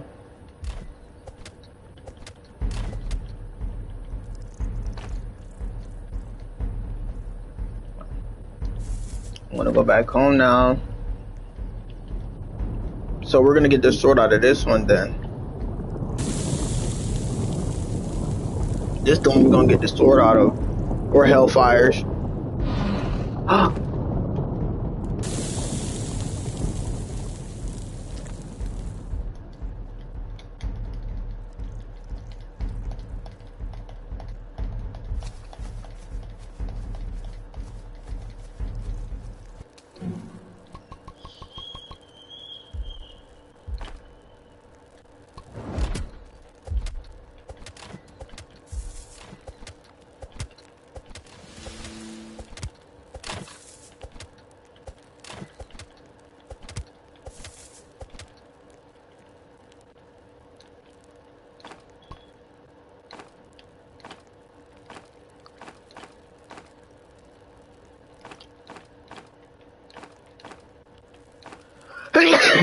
Excuse me.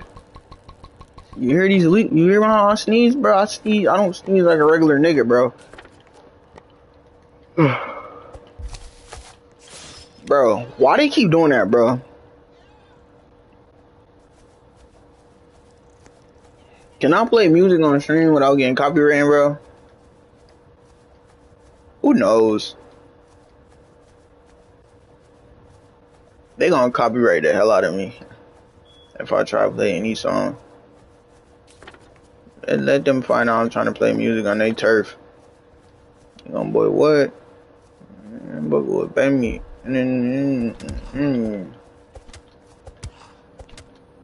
Nah, fuck you, boy, pay me.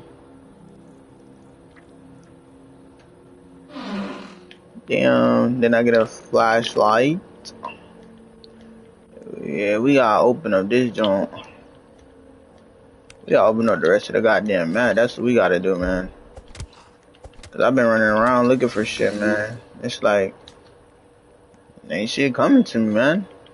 You know?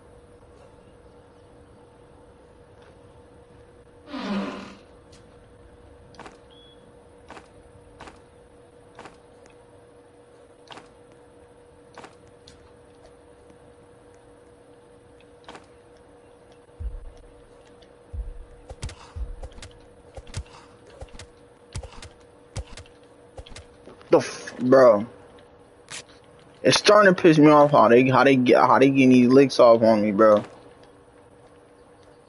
Look, it's a church right there.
Finally, got it maxed out, nigga. Finally, nigga. Finally, nigga.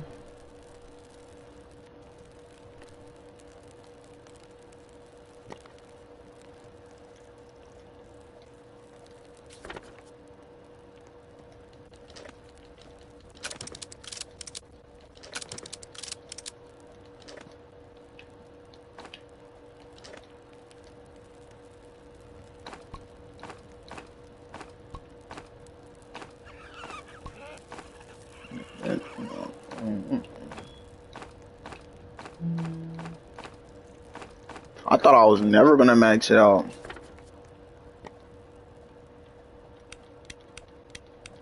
How are these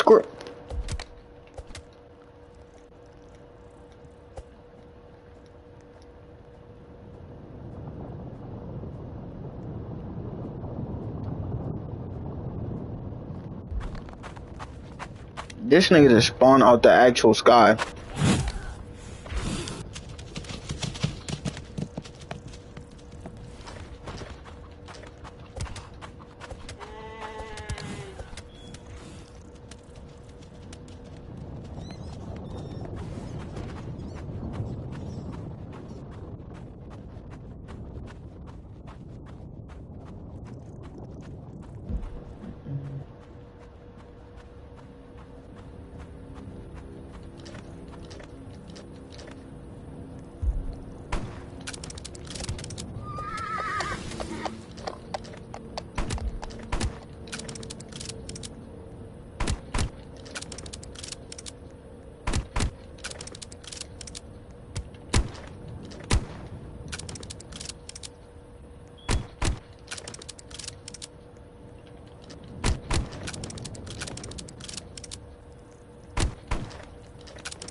I said right foot creep. We'll walk out with that heel. We'll go around, stand low, make sure they don't see you. Catch him back, walk down, face him with that heel. The devil learning, yo, we just on your head to see him.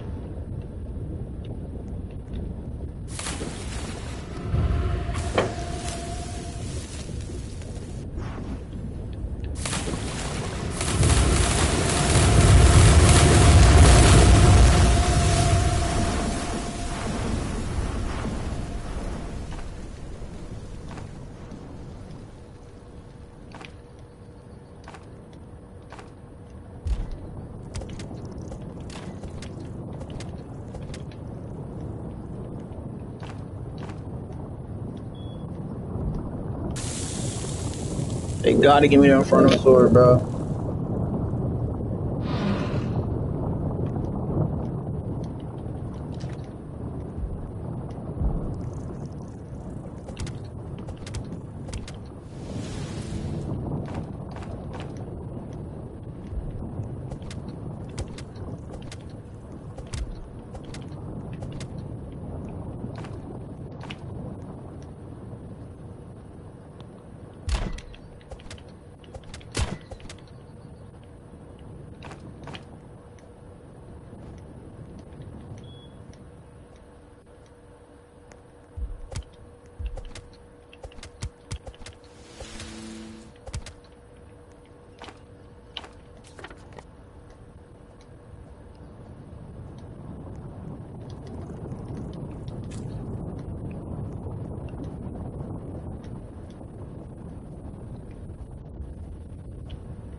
Hey, whoa.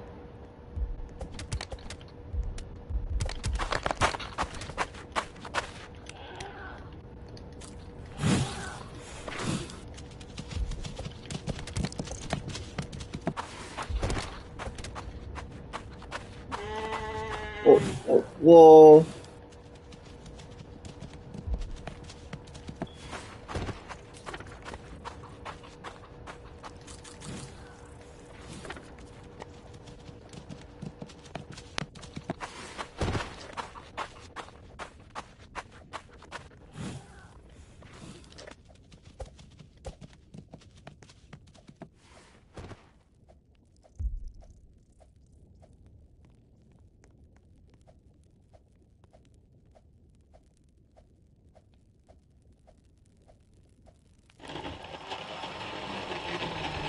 Ooh, I was about to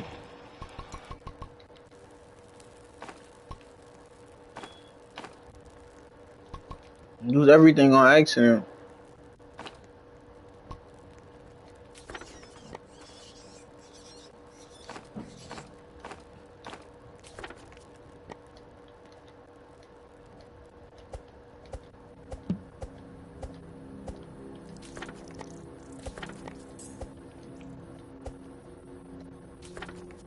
$44 diamonds obtained. 44 diamonds obtained. Now all we're gonna do is build a helmet. The helmet comes in handy.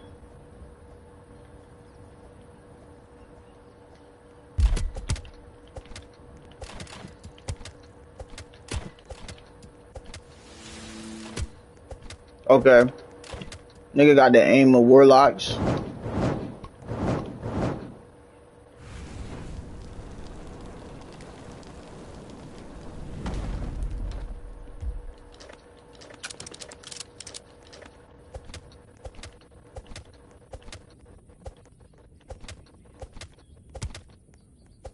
Okay.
That's two.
All, the, all them niggas just died in the fire. Oh, look. One right here.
What the hell? I think I'm done.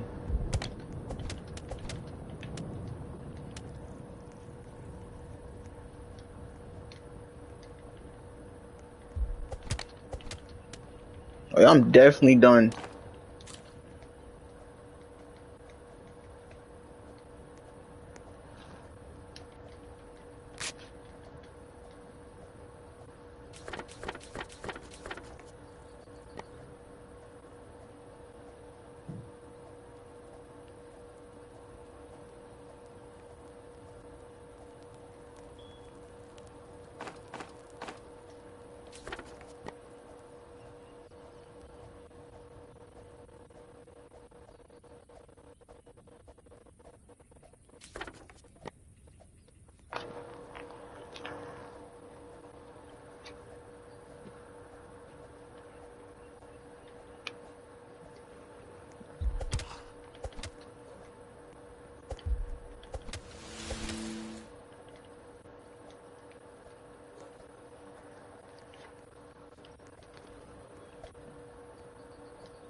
How the...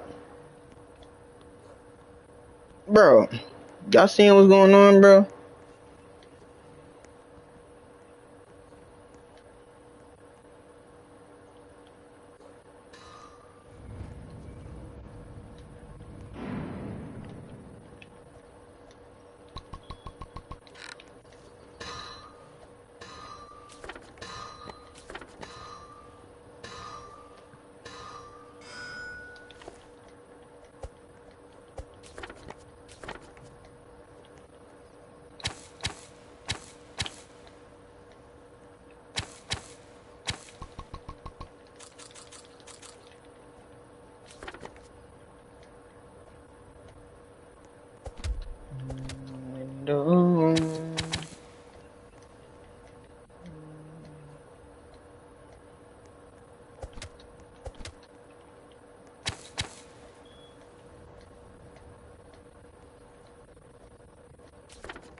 He not even gonna do no damage like that, so.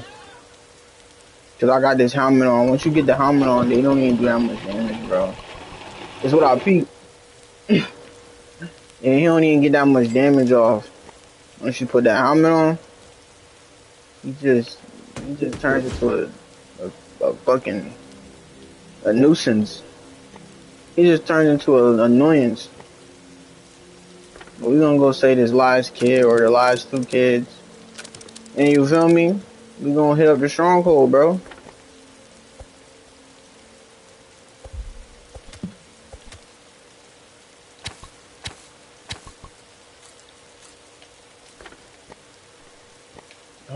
Bro, why did the hero always gotta be hungry, bro?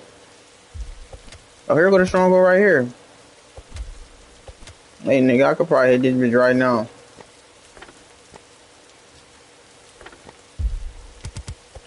Whoa.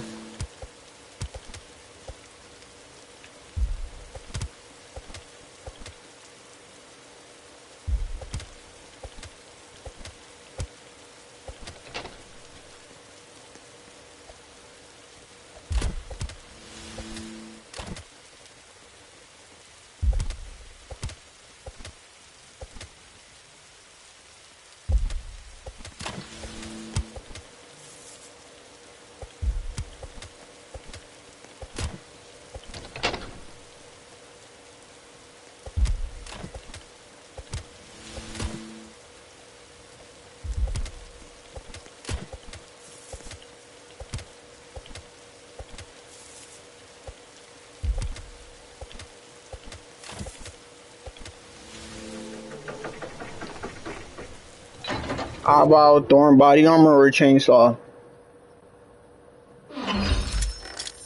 Oh. I mean, that's not the worst, but it's not the best either. Oh, man.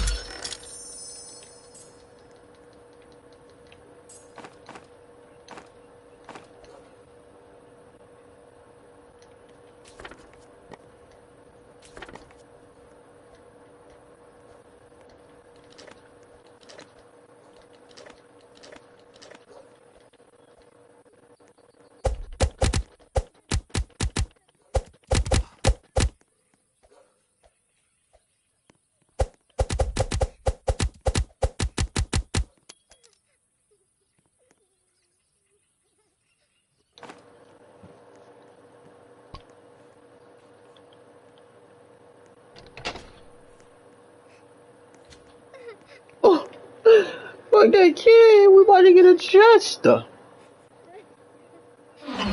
oh. That kid. Kid, you just saved.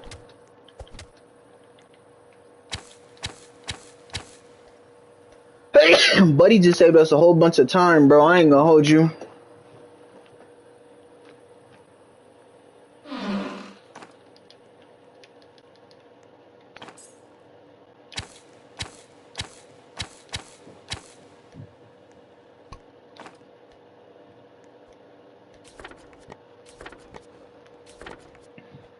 I ain't even gonna front.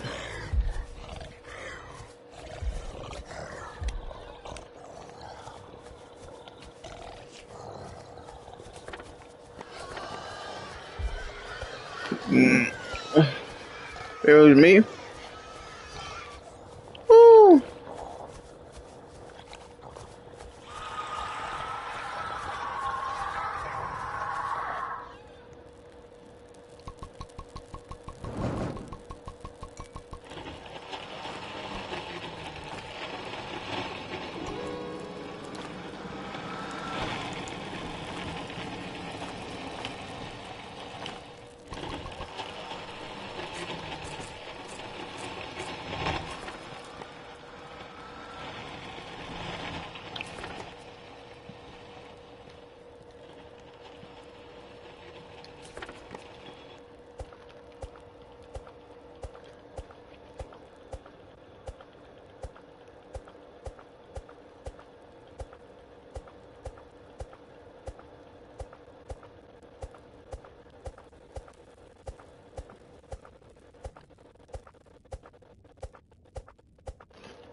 Mm.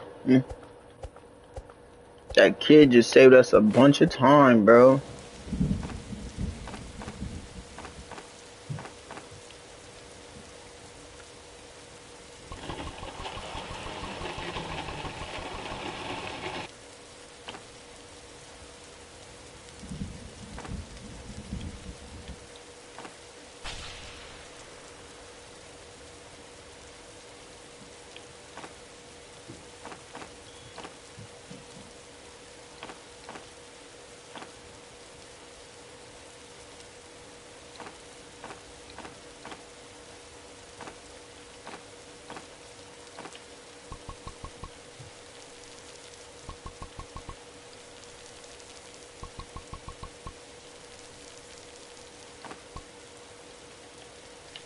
No.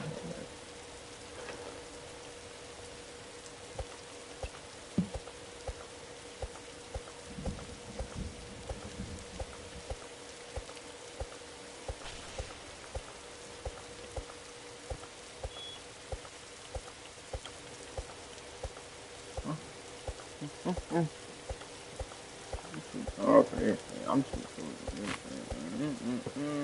Okay, I wanna know why it's just why the more kid, why they made it so the more kids you get, the more thunder and lightning. I never heard of that. Like, oh yeah, I need to go into those caves.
I love getting this armor, bro.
Mm. So now, what I'm looking for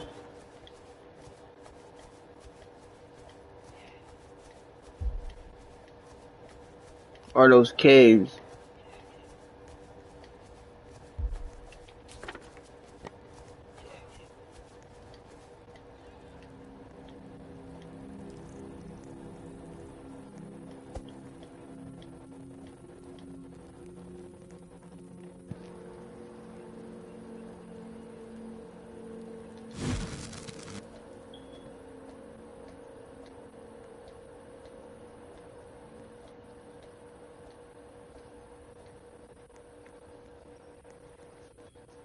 That one right there. Okay, here go one. Okay, this the first one.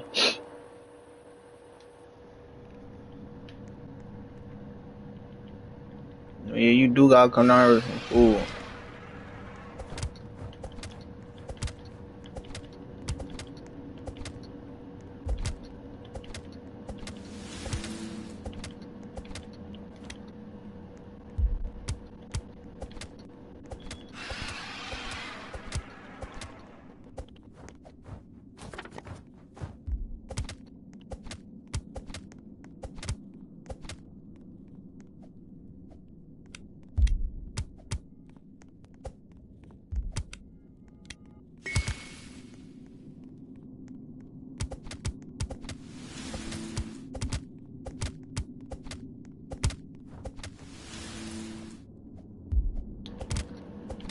Mm, mm, mm, mm.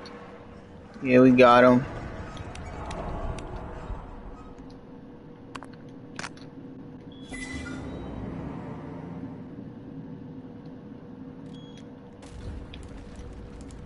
I'm gonna come out, get some food, and go back in. You dig? Get some food and run back in there. You see what I'm saying?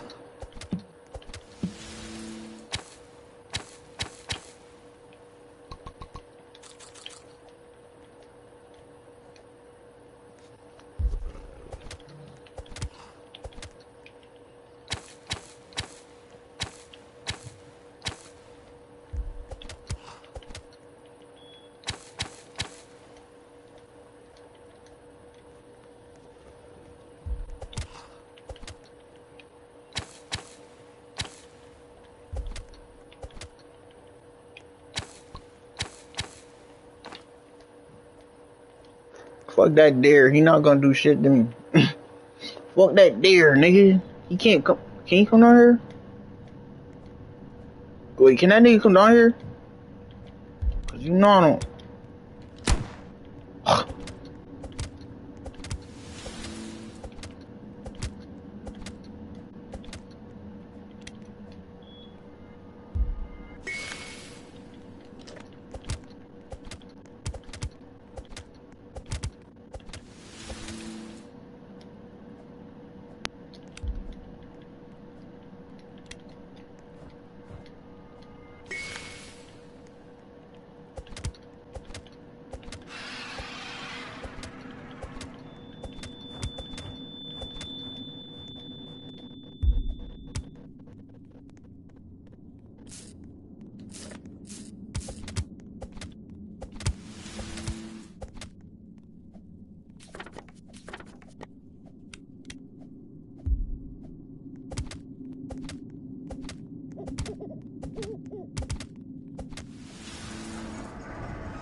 God damn it.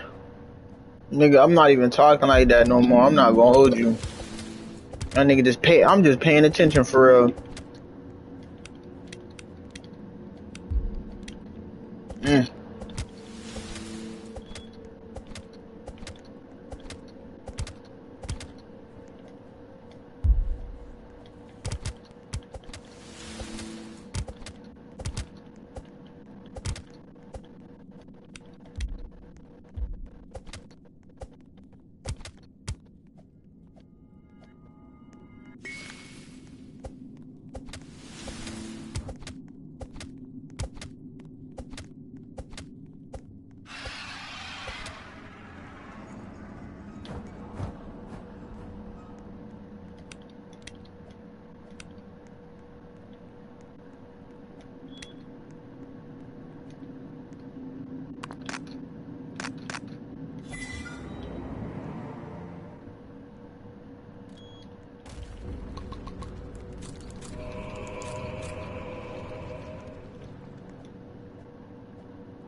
Niggas low key doing hella damage.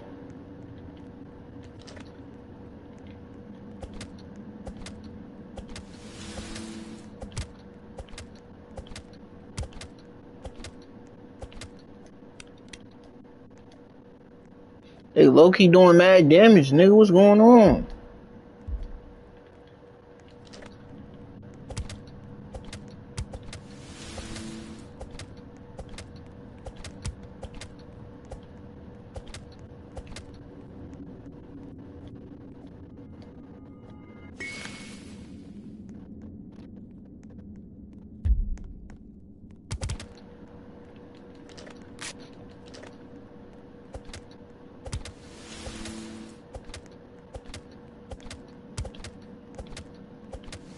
Could have possibly died, bro.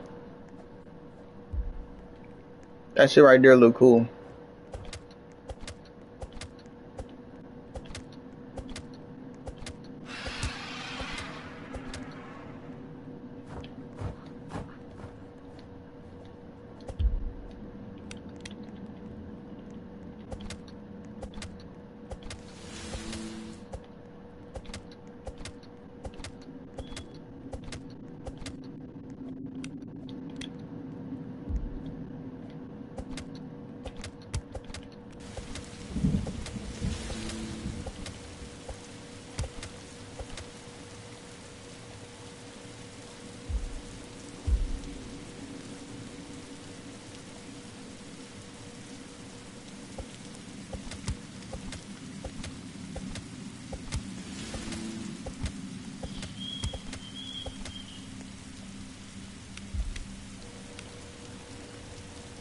One of these little niggas?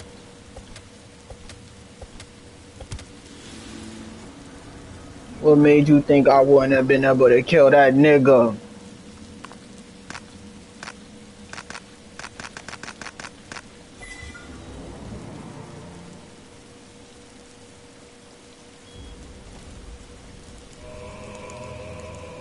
Oh, that's it.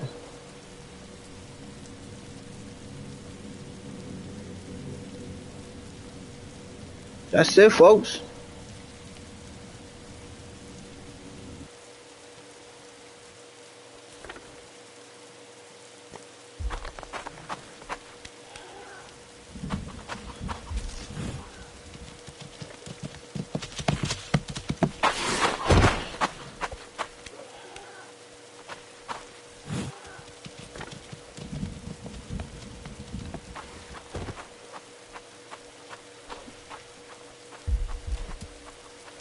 I ran up out of there.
Hmm.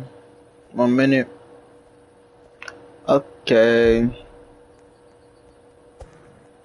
Little bit, little bit, little bit.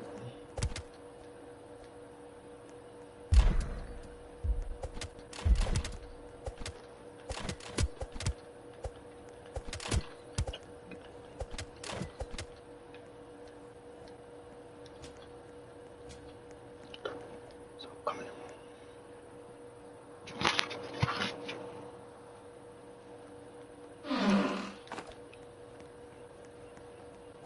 Stop coming.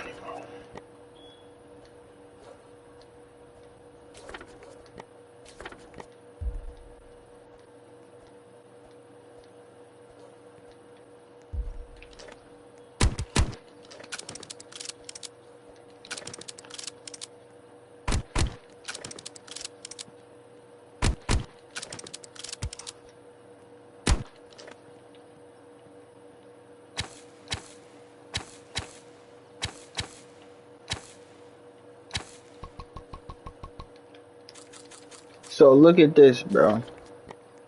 I got all this stuff. My character like Iron Man.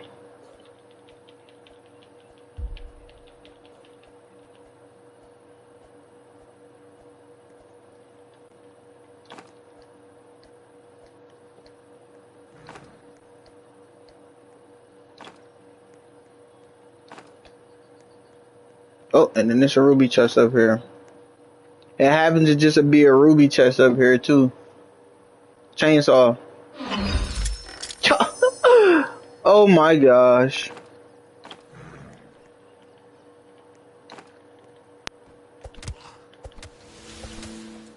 Then it's just...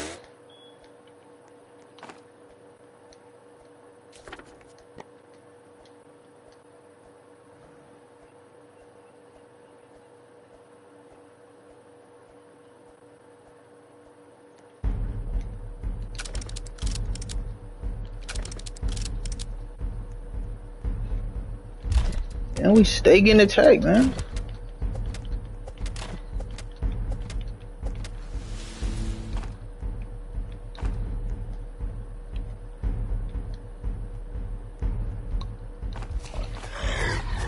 Oh yeah, I'm out.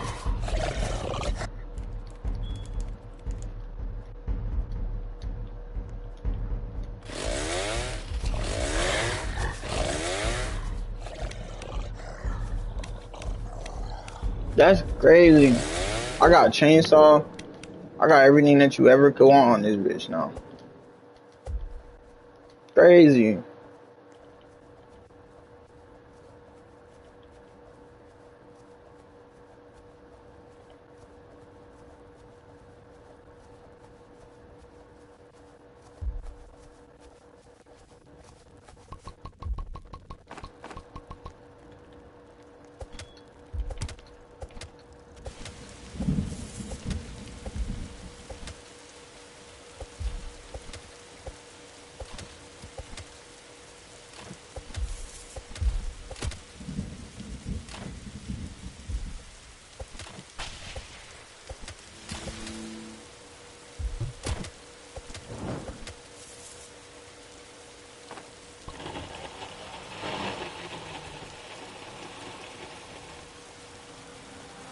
Dang, what the hell? That shit fucked my whole screen up.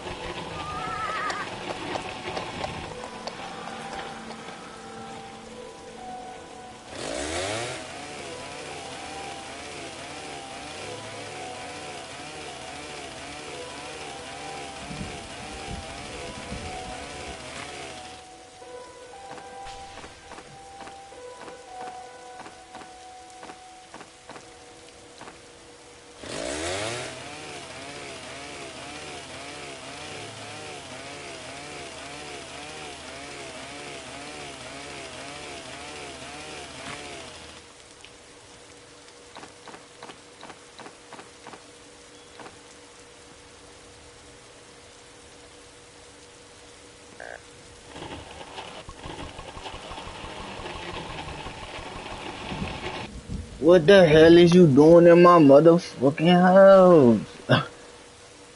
Yo. When am I gonna be able to just sit around and not work on this game?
What the hell?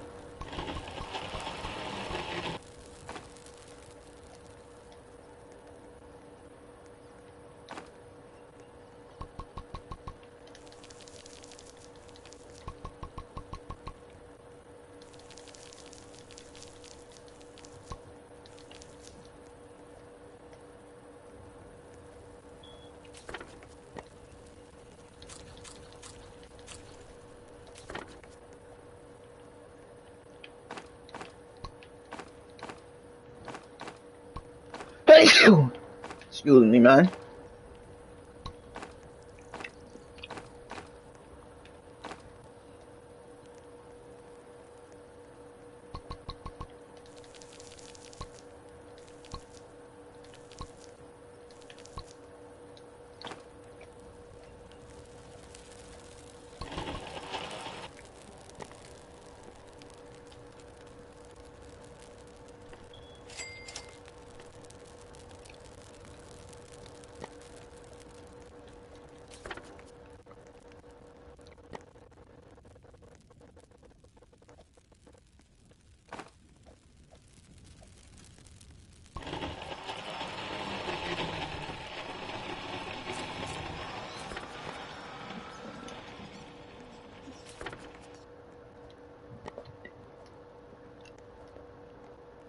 Sign on.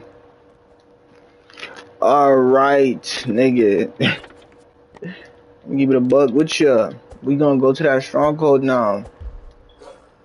Because I can. And I need to. Nigga, I have to.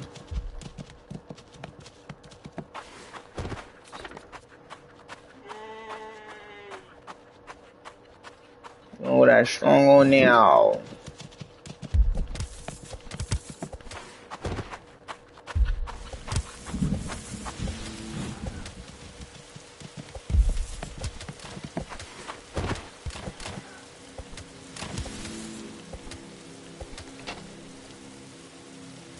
We gonna go to that stronghold now.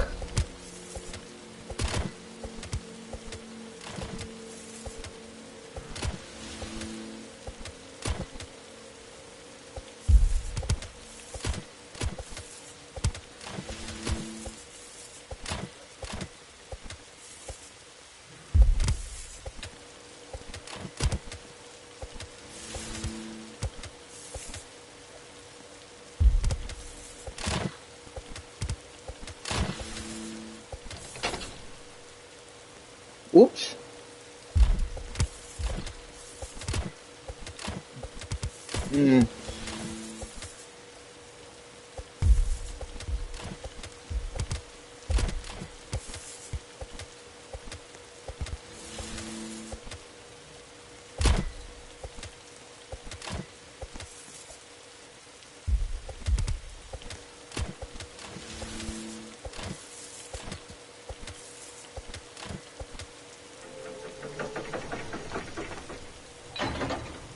Now look at here.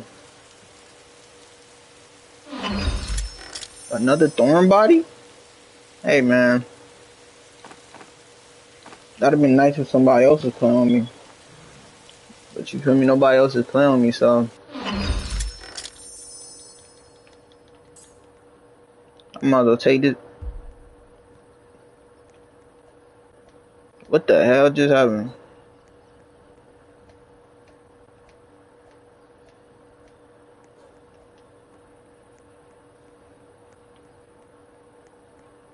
Boy, what the hell is you doing in my house? You finna get tossed over the balcony into the sea. Boy, what the hell is you doing in my motherfucking house? You finna get tossed over the balcony into the sea.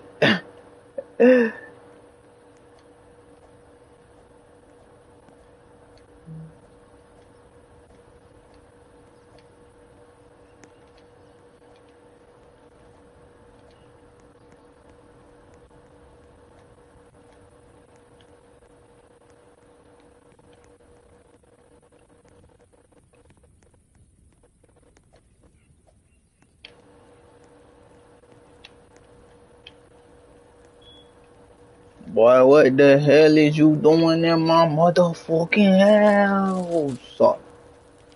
Nigga, it's all the water balcony. Into the sea.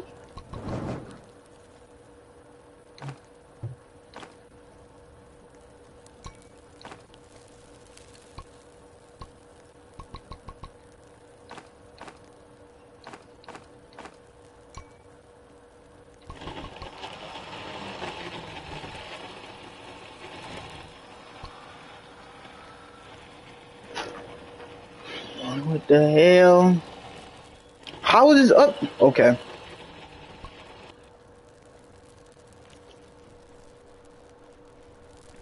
But what the hell? It's on your feet.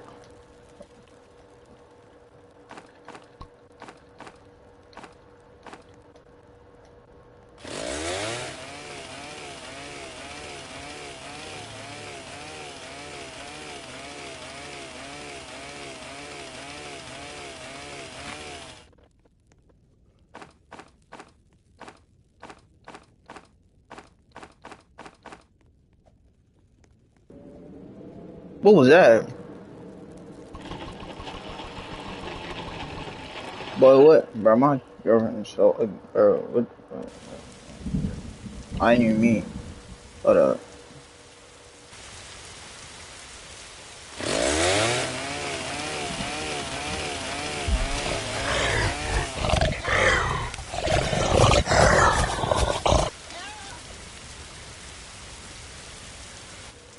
Alright, we back now.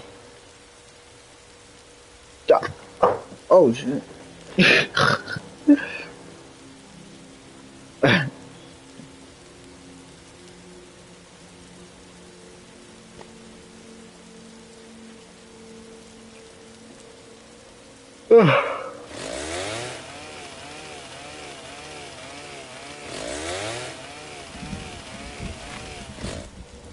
Pretty hot in my room now. I think I can turn that off.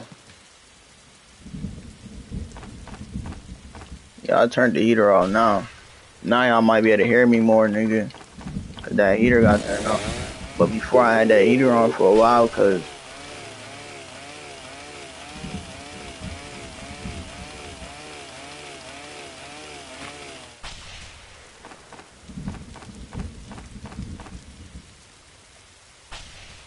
yo, is the lightning ever gonna get off my nuts?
Alright. My bad. Oh, nigga, you could drop them niggas with circle? Didn't even know that.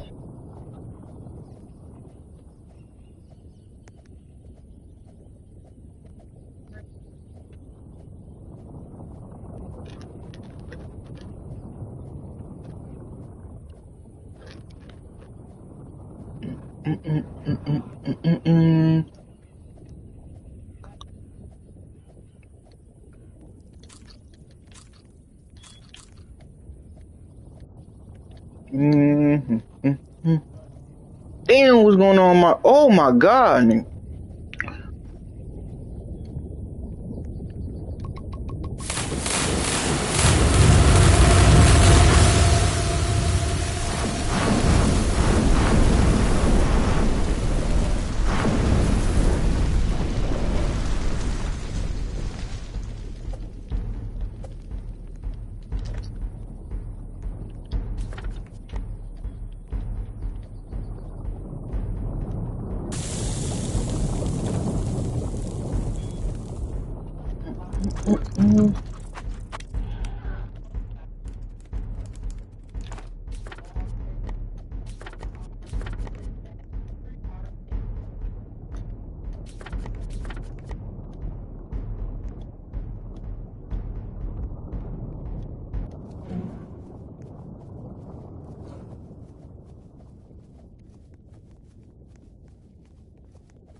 Them niggas attacking my base, man.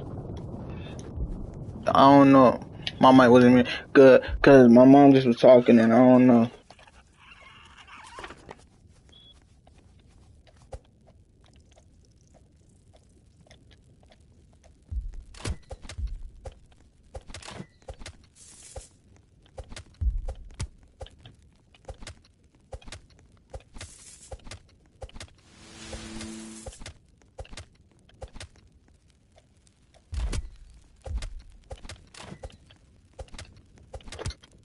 Okay. This shit's so easy.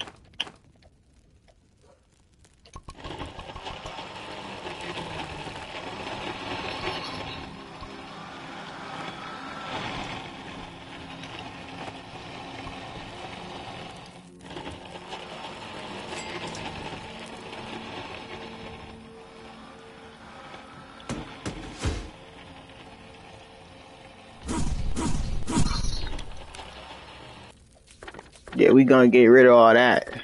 Other bullshit. Then I might buy a respawn capsule too.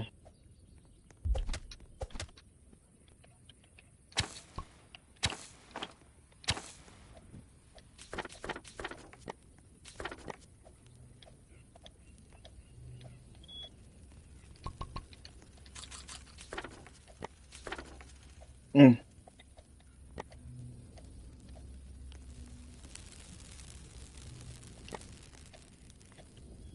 Now that just makes me think, what else is there to do? Unreal, nigga. I pretty much did everything I wanted to now. Oh, get the last kid.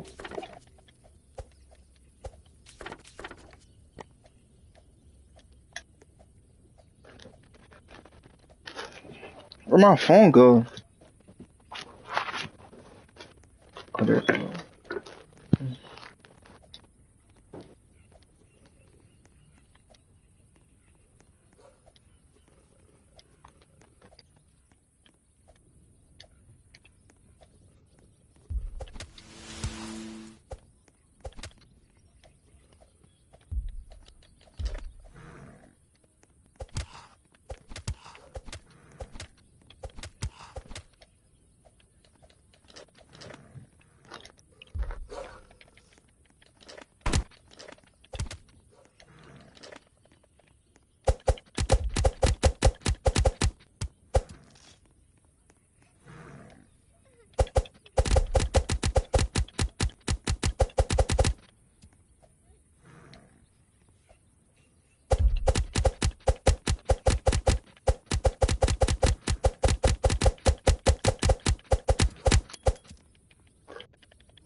That was a lot of bears, bro.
buddy. Oh, he's moving them. Yo.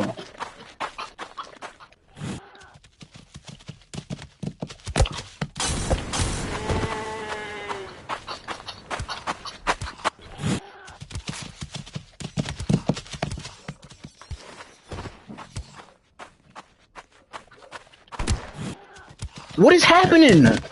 Bro, this is annoying. The hell?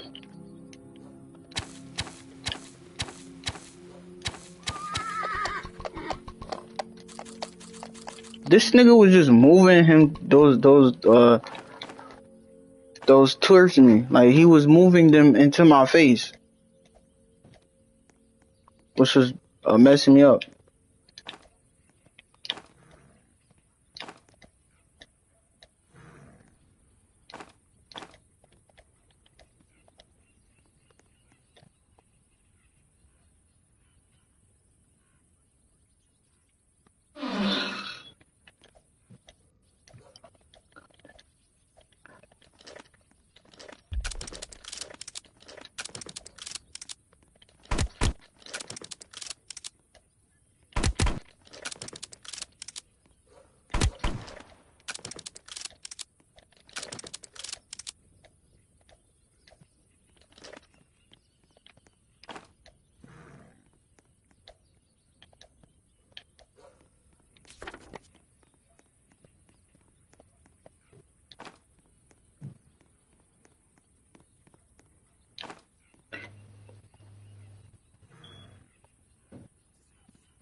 I find this game very fun, nigga. This game is very fun, nigga. Like very chill. This is a chill ass.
wonder if this shit could pick up what I'm saying. Cause this shit popping up at the bottom of the screen, so it's like, could this shit pick up what I'm saying?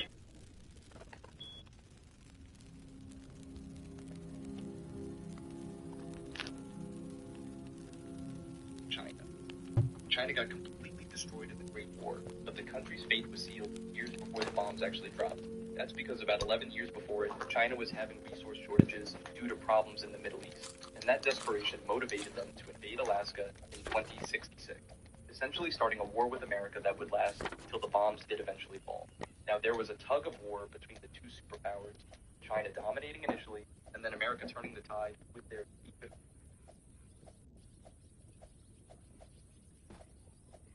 Nigga, my armpit is disgusting. 51 power armor. But none of that mattered when the nukes fell because, well, there was nothing to fight about anymore. China was destroyed like everyone else on the planet. The government collapsed, the military disappeared, and society just stopped existing altogether. We don't actually know much about who survived in China itself, because the information is really limited. The only survivors we can confirm are a few who somehow made it to America. The Chinese submarine called the Shi-Huang-Ti washed up near San Francisco, and its crew started the Shi faction by salvaging parts and settling in old Chinatown. Some Chinese soldiers at a spy facility called Mama Dolce's turned into and stayed there for over 200 years, still defending their post like the war never ended. That's really all we know about what happened to China itself. It died along with the rest of the world. Canada. In 2059, the United States started pressuring Canada to let American troops guard a pipeline, and that's when everything started going wrong. The Trans-Alaska Pipeline ran through Canadian territory, and America wanted it protected from interference by other nations, especially China. For obvious reasons, Canadian citizens weren't happy about foreign soldiers on their soil, and this led to tension. And so when China invaded Alaska in 2066, the U.S. military's presence in Canada increased even more, and that's when things really started to go south. Eventually, it came to a boiling point in 2072, when someone tried to sabotage the pipeline. America used that as an excuse to invade and officially annex Canada on June 3rd, 2072, ending it as a sovereign nation. What followed was brutal occupation with American forces executing resistance fighters, with one execution caught on camera that became the opening scene of the original Fallout. The violence between American troops and Canadian freedom fighters kept going right up until the... What followed was brutal occupation with American forces executing resistance fighters in the streets, with one execution caught on camera that became the opening scene of the original Fallout. The violence between American troops and Canadian freedom fighters kept going right up until the bombs dropped, which wiped out the infrastructure that made controlling Canada worth it in the first place. Post-war, some Canadians survived and headed south into what was left of the United States. Characters like Marge LaBarge and Dave Candy in Fallout 2 came to Canada after the war, with Marge saying she was born way up north near Lake Park. Their presence proves that crossing irradiated borders was possible, and that some Canadians saw America as the better option despite everything. Mexico. Before the bombs dropped, Mexico was being crushed from every direction by politics and by the United States hunger for oil. Washington used Mexico's instability and pollution for invasion, though the Fallout Bible hints that those same conditions may have been deliberately engineered through U.S. sanctions. Then came disaster from below. In 2042, a massive earthquake leveled Mexico City, and although they were rebuilt by Mr. Andrew, the new city didn't last long. It was one of the first to be hit with multiple nuclear strikes during the Great War. Survivors quickly turned on the Hunters took the roads and became the earliest raider tribes, carving out chaos amid radioactive streets. One of the few witnesses to that world is Raul Tejada from Fallout New Vegas, a cool mechanic who lived in First Nation. His hometown, Hidalgo, was spared direct nuclear hits but swarmed with refugees, until desperation consumed everyone. He tried to reach Mexico City for safety, but what he found instead was ruins and violence. The radiation claimed him too, turning him into a ghoul doomed to roam the wasteland for centuries. When the new California Republic eventually expanded south into Baja California, they didn't find thriving settlements waiting for them. They found desperation. At places like Rattletail, the struggle for survival had become so fierce that NCR settlers ended up killing dozens of locals over a single well. Mexico endured, but only technically. The land lived on, even if the nation didn't. USSR/Russia. Fallout's timeline can't be Excuse me. about whether the Soviet Union collapsed before the Great War or not.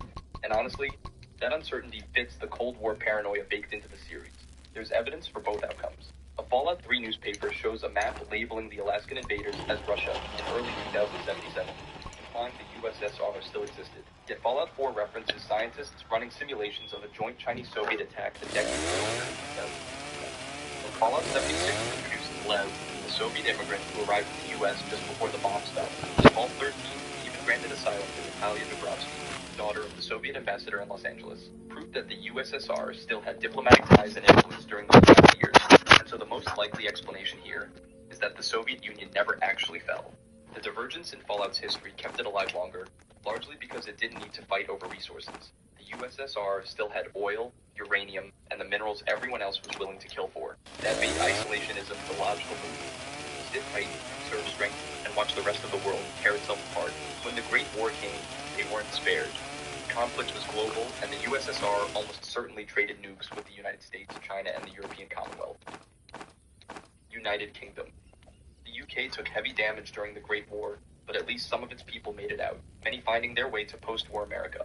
Before the bombs fell, Britain's history largely military life. It fought through World War II with the US, then became part of the European Commonwealth, which later joined the Middle Eastern conflict during the Resource Wars. The country was still ruled by a queen as late as 2077, something confirmed by Mr. Handy Robot's program to serve Her Majesty. But after the Great War, the picture gets a little bit hazy. Characters like Alistair Tenpenny, born in Britain around 2197, proved that some form of civilization survived. His decision to cross a radioactive ocean to make money in the capital wasteland suggests things back home weren't much better, or maybe Tenpenny was just crazy. But some people followed his path, though, like Desmond Lockhart, a ghoul from Point Lookout, who once served the British intelligence and continued his missions long after the bombs fell. Dean Domino, the English lounge singer turned ghost of the Sierra Madre, carried traces of British culture into the Mojave. Even James, the lone wanderer's father in Fallout 3, speaks with a distinctly British accent, an odd remnant of a world that probably didn't die after all. All these scattered stories point to one conclusion. Britain survived, but it changed. The world burned, but across that ocean, UK might still be standing. Japan. This country is one of the biggest blank spots in Fallout's lore, almost erased from the record, with only fragments hinting at what became of it. Before the bombs, its story followed real-world history. Hiroshima, Nagasaki, Okinawa, Iwo Jima, events that still shaped Fallout's version of history. But by the 2070s, Japan still had some connection with the rest of the world. Proven by the Watoga Marching Band in Fallout 76, had planned a trip there just before the Great War. Traces of Japan linger in small ways. Katanas remain valuable weapons, a Yakuza gang operates in Fallout 2's New Reno, and in Diamond City, the robot Takahashi speaks broken Japanese. His corrupt code, a quiet echo of the past. Outside of those details, the record goes silent. Japan may have served as a U.S. base against China, which would have made it an early nuclear target once the war began. Whether allied or neutral, the result was the same. Destruction and fallout that erased nearly everything. However, Japanese survivors exist in post-war America, like the Nakano family in Fallout 4, but the home they left behind is a mystery. Whatever Japan became, it didn't survive the Great War intact. Norway. Norway only gets a single mention in the Fallout series, but even that tiny glimpse says a lot. In Fallout 4, players can find the FMS North Star, a Norwegian cargo ship stranded off the coast of Boston. The entire crew still guarding their ships long after it ran aground, their own discipline twisted into mindless hostility. They still shout in Norwegian as they attack, phrases like La oss være i fred, meaning leave us alone, and Yakumayam, or I come home. That ship tells us more than it seems to. It means Norway lasted long enough after the Great War to have operational ships still crossing the Atlantic. Whether the North Star sailed just days after the bomb was decades later, no one knows. Crew defending the wreck for centuries, still clinging to duty long after their nation vanished. It's a small story, but it suggests Norway survived, at least for a while, before fading into the same silence that swallowed most of the world. Mongolia. This country barely appears in Fallout and is mentioned only through cultural references to its history. The clearest example comes from the Great Khans, a raider group from Vault 15 that built their society around the ideals of the Mongol Empire and Genghis Khan. In Fallout New Vegas, their leader Papa Khan searches for a way to guide them, a goal that directly ties back to their cultural inspiration. You can even give him a history book called Pretty Pretty Horsies, a history of the Mongol Empire, which reinforces that. Fallout 76 is Pioneer Scouting, a small scout guide specifically for these extras of Mongolia. It mentions the country twice, one question about the mystery of Genghis Khan's lost tomb, and another about how the Trans-Siberian Railroad passes through its territory. Even centuries later, bits of Mongolia's history still show up in odd corners of the wasteland. There probably would have been more references to Mongolia if Fallout Extreme wasn't cancelled. It was supposed to feature a raider faction called the Huns, hinting that similar chaos spread there after the war. Now that's just speculation, but it fits with what little we know. There are no confirmed survivors, no settlements, and no direct signs of life from Mongolia. Ireland. This country somehow made it through the Great War in some capacity thanks to a few details revealed to us in the game. First, multiple characters have Irish heritage or accents, indicating enough contact with America for people to emigrate post-war. Colin Moriarty, the foul-mouthed bar owner in Fallout 3, came to the U.S. as a child with his father, who made his fortune securing trade routes to Megaton before dying in a raider attack. This confirms transatlantic travel was possible, though whether Ireland is thriving or desperate enough to send people overseas for opportunity remains unknown. Kate, a Fallout 4 companion, has a strong Irish accent with no migration backstory. She might descend from pre-war immigrants who kept the accent alive. Then there are other cultural references in the game. Patrick the Celt in Fallout 1 works to preserve Celtic traditions, collecting clothing, food, stories, and songs. John L. Sullivan in Fallout 2 embodies Irish stereotypes. Constantly drunk, boxing background shouts, "Aaron go brag," meaning Ireland forever. Eddie Winter's holotape mentioned Irish gangs in Boston, and he visited Dublin, Galway Bay, Kilkenny, and Waterford, trying to improve Irish-Italian mob relations. It's safe to say Ireland survived, maintained some form of society, but people felt the need to cross an irradiated Atlantic to America. Whether Ireland itself looks anything like it used to is unknown, but they're still around. Taiwan. This country gets one mention, and it's cryptic as heck. In Fallout 4, a terminal entry mentions PAM being used to stabilize the Pascal situation in the Taiwan Strait. And that's pretty much the entire reference. We don't know what the Pascal situation was, when it happened, or what stabilizing it meant. Could have been a military crisis, economic collapse, anything, but the fact it happened in the Taiwan Strait suggests tensions were brewing between Taiwan and China, which tracks with real-world geopolitics. Given China's aggressive expansion and resource wars throughout Asia, Taiwan was probably either annexed, invaded, or caught in the crossfire when China went to war with the United States. Post-war, there's just not much to know. Given its proximity to mainland China and strategic importance, Taiwan almost certainly got hit during the Great War. Venezuela. In Far Harbor, there's a robo-brain in Vault 118, housing the brain of Ezra Parker, a con artist who financed and managed the Cardoza Medical Research Center in Venezuela. We get zero context about the facility, why Ezra built it there, or what research they conducted. That's it. That's the entire Venezuela entry. No information about what happened before or after the Great War. No indication of resource wars involvement. Nothing about survivors or settlements. The fact that a wealthy American built a medical facility there suggests Venezuela was stable enough and under enough American influence to allow foreign investment. Did Venezuela get nuked directly?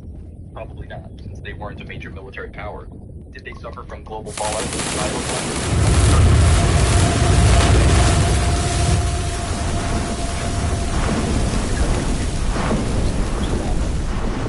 Scattered across weapons, locations, and characters. Fallout 1 shows images of Hitler and Nazi Germany, with the Reichstag appearing in the intro, suggesting its World War II history followed the real-world timeline. Several iconic weapons also trace their origins to German design, like the PPK-12 Gauss pistol, the Vindicator minigun, and the M72 Gauss rifle. Fallout 76 adds another layer with Helvetia, a town founded by German immigrants in the 1800s, who brought over the Fasnacht holiday, which still exists centuries later. Other hints include cities like Dusseldorf, mentioned in the Nuka World Shovel Museum, and Kronak, known as the birthplace of Dr. Stanislaus Braun, the twisted overseer of Vault 112. But beyond these fragments, post-war Germany is also pretty much a blank space. There are no survivors, no factions, no city, no trouble. When the Great War came, it was almost certainly hit, but by who and how badly, no one knows. And that's the fate of every country in the Fallout universe. Pretty wild, right? Which one surprised you the most? And hey, if you made it this far, don't forget to like and subscribe for more Fallout 4 dives. Giant ghoul boss fight.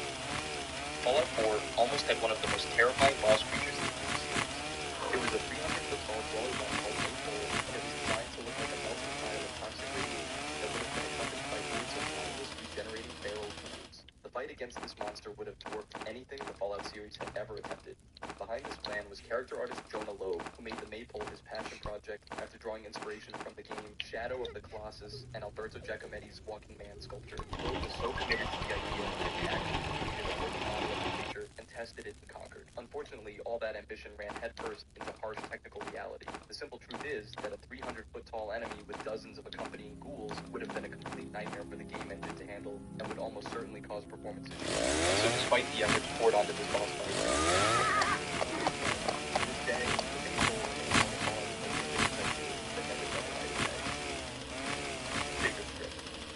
New Vegas was supposed to be a beautiful casino district that would have been the capital of the post-apocalyptic world. E3 showed the strip area without loading screens, packed with more NPCs and surrounded by tall concrete walls with guard towers. But this grand vision crashed into the harsh reality of console limitations, especially the PlayStation 3's memory problems. The PS3's 512 megabytes of RAM was split between graphics and processing, requiring extra work that the development team was running out of time to do. But as late as 4 months before release, the E3 demo was still showing this bigger version, and so Obsidian had to make drastic changes. They added the infamous gates to break up the view, moved walls closer to hide unfinished areas. Producer Jason Bergman revealed that the PS3 was virtually unplayable until 6 weeks before they had to submit the game, running only at 10 frames per second with less than 45 minutes before crashing. The strip we got was still impressive, but it's a big compromise from the massive fancy cityscape that was originally planned. Underwater Vault. What could have been one of the most unique locations in the entire Fallout series. Located off the coast of Massachusetts, this underwater vault would have been involved in a quest called 20 Leagues Under the Sea. In this quest, players would board the Yangtze submarine with Captain Zhao and crash straight into the vault's entrance bay. As you navigated through the residential areas and research stations, you'd eventually discover the vault's true secret. The Overseer was a sentient giant squid you have to fight in a special chamber in the vault. Facing off against this massive creature in the depths would have been incredible, especially considering Fallout has almost no underwater content anywhere in the series. And the most interesting part of this is that while you won't find any traces of this area in Fallout 4, the entire level was actually discovered in Fallout 76's game files years later. Bethesda had apparently copied the vault over when developing airlocks and that boss fight chamber were all mostly complete. There's even evidence the developers ran multiple playtests on the location. But despite all this work, something went wrong technically and the quest just did not work correctly. So rather than fixing it, Bethesda decided to cut the vault entirely from Fallout 4. Post-ending content in Fallout New Vegas. The second battle of Hoover Dam is the final act of New Vegas, and once you complete that mission, you can't continue playing. That means you're forced to reload a save from before the battle if you want to keep exploring the Mojave. Unfortunately, this also means you can never use the loot you earned in that climactic fight, and you can never see how the wasteland reacts to your choices.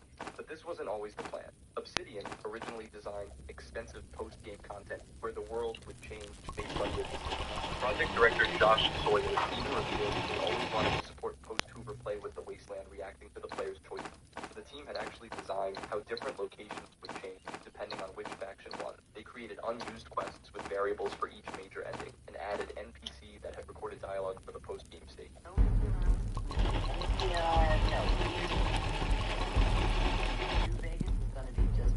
Wild, never-ending party. But this, unfortunately, never made it into the final version of the game because it was simply too much work for them. Writer Chris Avallone later explained that designing post-game content isn't actually that difficult if you actually plan it from the start. But that wasn't the case for New Vegas. Instead, they were simply going to add all these things later. That would have been a nice thing to do.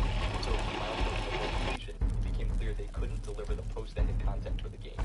So Sawyer made the difficult decision to cut it entirely and instead focus on making the ending slides as detailed as possible. Combat Zone. This was supposed to be an underground fighting arena in downtown Boston where you could bet on matches and participate in organized fights. But what we got instead is a single shootout with some raiders where you Now, the original design allowed players to participate in arena fights themselves or bet on matches between other fighters. This was similar to the Raider arena mechanics Bethesda later implemented in the Nuka World DLC, but even though it would have been an exciting addition to the game, it never made the final cut. So the disappointed and passionate players of Fallout took it upon themselves to save this section of the game. One modder named Barbaricia created the Combat Zone Restored mod and discovered something revealing when they tried to finish what Bethesda started. They found that practically nothing was working correctly with the original implementation, so it was virtually unplayable. And so it's no surprise that the original developers cut out this portion of the game entirely. Thankfully, thanks to dedicated fans and talented modders like Barbaricia, we can now experience a glimpse of what Bethesda originally envisioned, a fully functional combat zone with the finally disrupted downtown DC.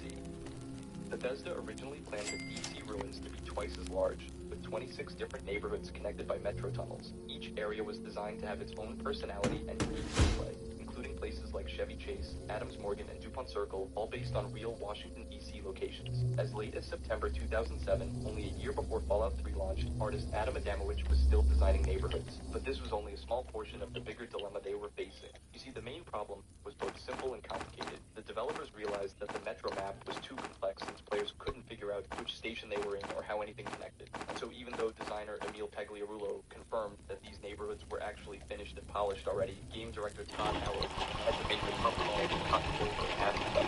Then, whatever remaining areas left had to be hastily reconnected in ways that didn't really make sense. This was a painstaking process too, because the situation got so chaotic. The developers literally had to spread printouts of neighborhoods on their office floor and connect them with string just to figure out the new layout. Cutting the neighborhoods was necessary to make the game work. You can still find traces of what could have been. Hidden roads, blocked metro entrances, and mysterious map markers that hint at how much bigger DC was supposed to be. Slanter. The original Fallout almost featured talking raccoons that could hold conversations with players. These creatures, called the Slanter, or possibly the Rackree, were raccoons that had been exposed to FEV.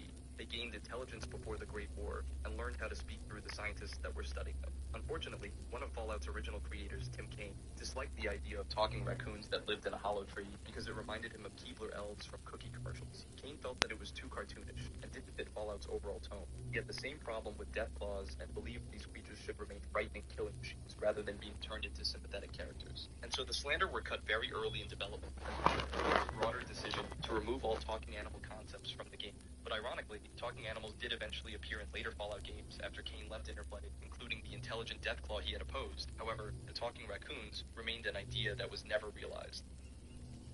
Van Buren. While this last entry is technically a cancelled game rather than cut content, I just had to include it in the video. Black Isle Studios was working on their own version of Fallout 3 called Van Buren, when money problems at Interplay killed the project in December 2003. Unlike Bethesda's later first-person work, this would have been top-down.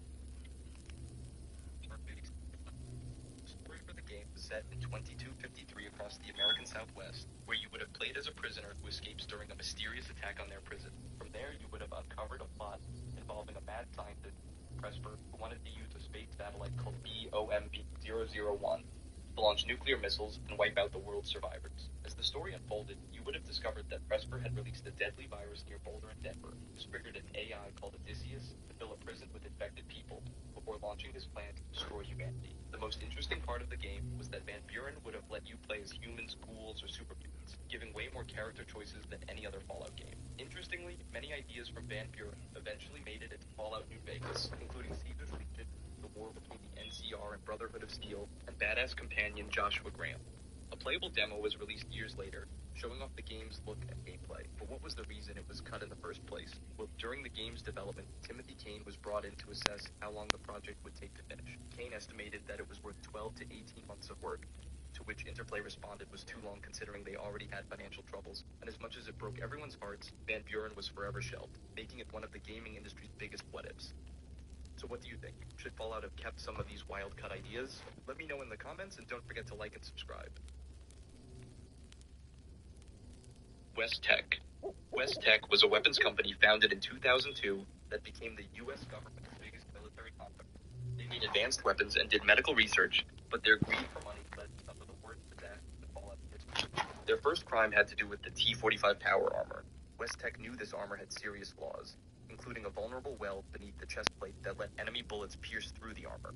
But despite knowing these problems, they sent the armor to American troops in Alaska anyway, and got many soldiers killed in combat. Unfortunately, West Tech faced no punishment and even kept getting government contracts. However, West Tech's worst creation was the forced evolutionary virus, which started as research for a cure to the new plague. When tests showed that the virus made people bigger and stronger, the military immediately wanted to turn it into a weapon.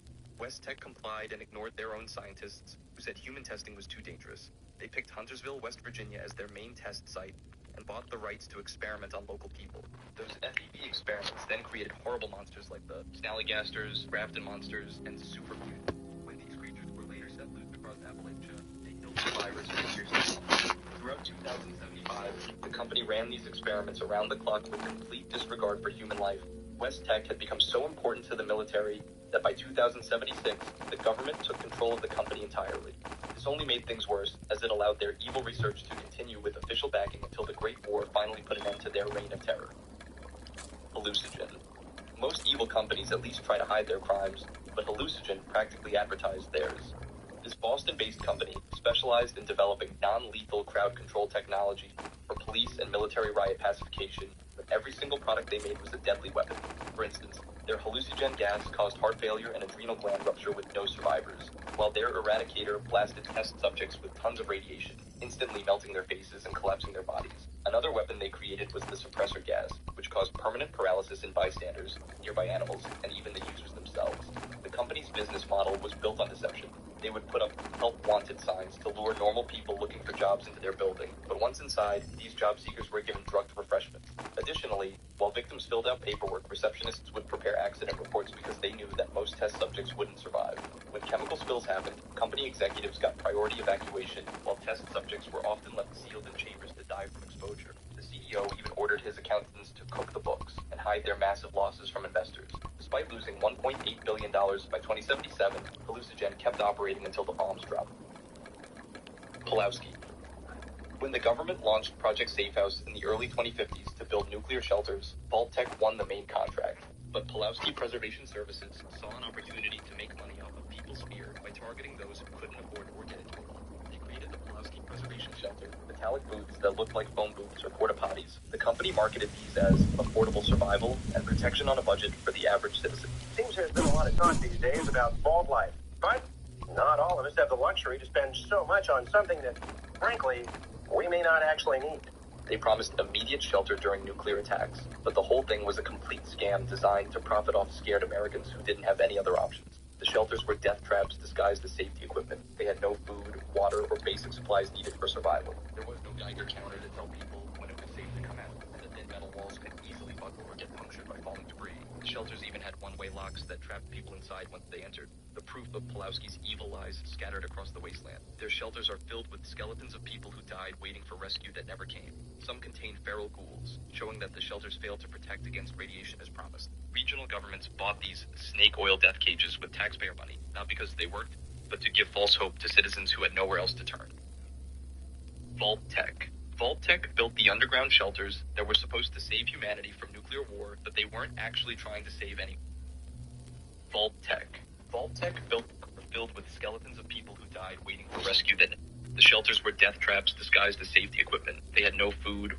Seems there's been a lot of talk these days about vault life, but not all of us have the luxury to spend so much on something that, frankly, we may not actually need.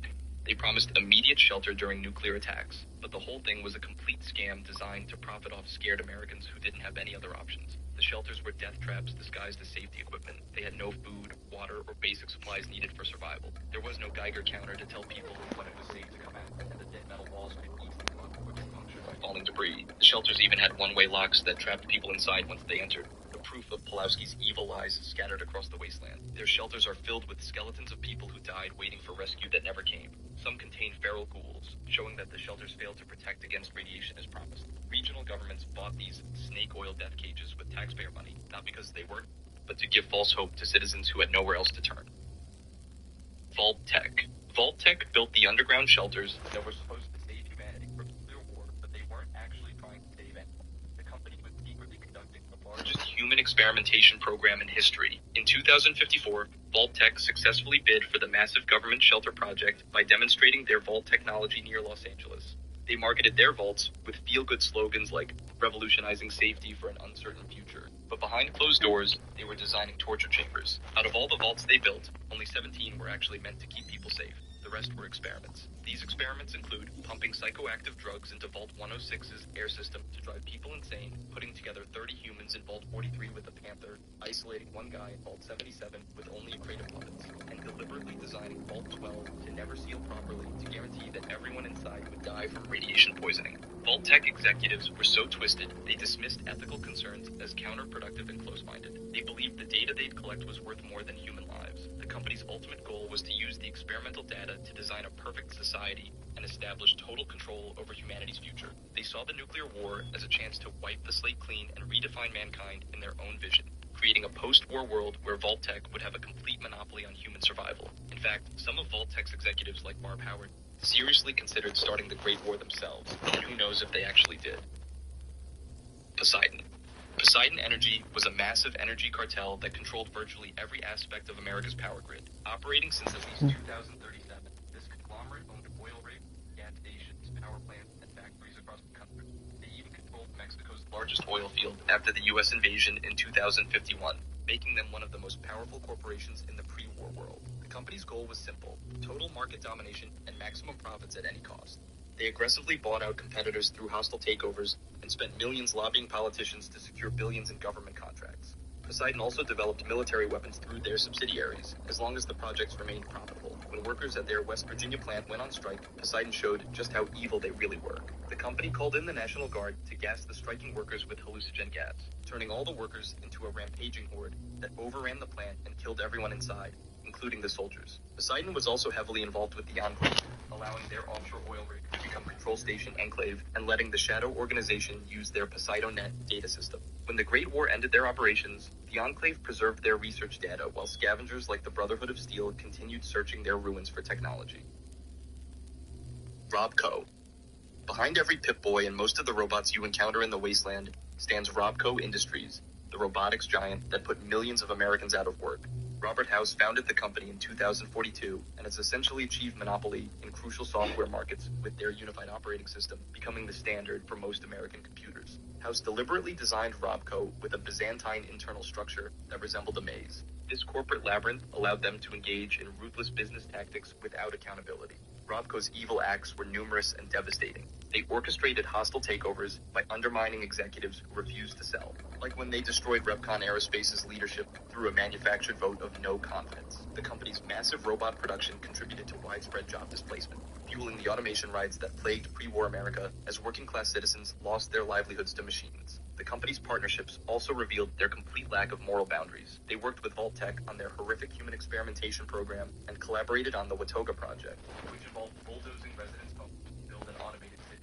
Most disturbing was their involvement in the RoboBrain project, where they helped create combat robots powered by actual human brains taken from executed criminals and military prisoners. Robco also developed military-grade weapons and superweapons like Liberty Prime for the government, profiting from war while their automation destroyed American workers' lives. After the nuclear apocalypse, their technology lived on throughout the wasteland. Robert House himself survived by preserving himself in a special self-preservation pod, and later became the ruler of New Vegas, controlling the city with his advanced Securitron robots.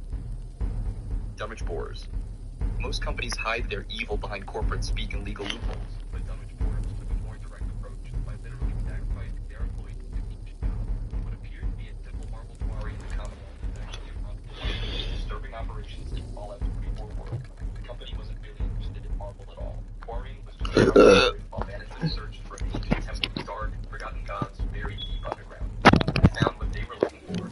The real evil began. Dummage Boars showed complete disregard for worker safety, only replacing railings with supports after they had already collapsed in buildings. When workers eventually died, management treated it casually because these cost-cutting measures were very profitable for the company. They even organized happy hours next to the dangerous excavation pit and deducted any alcohol workers drank from their paycheck. The company's ultimate evil was obviously their human sacrifice. When they finally found the subterranean temple, management ordered station manager Tim Shoot to lure his colleagues to death. All 4 station managers were sacrificed to dark rituals.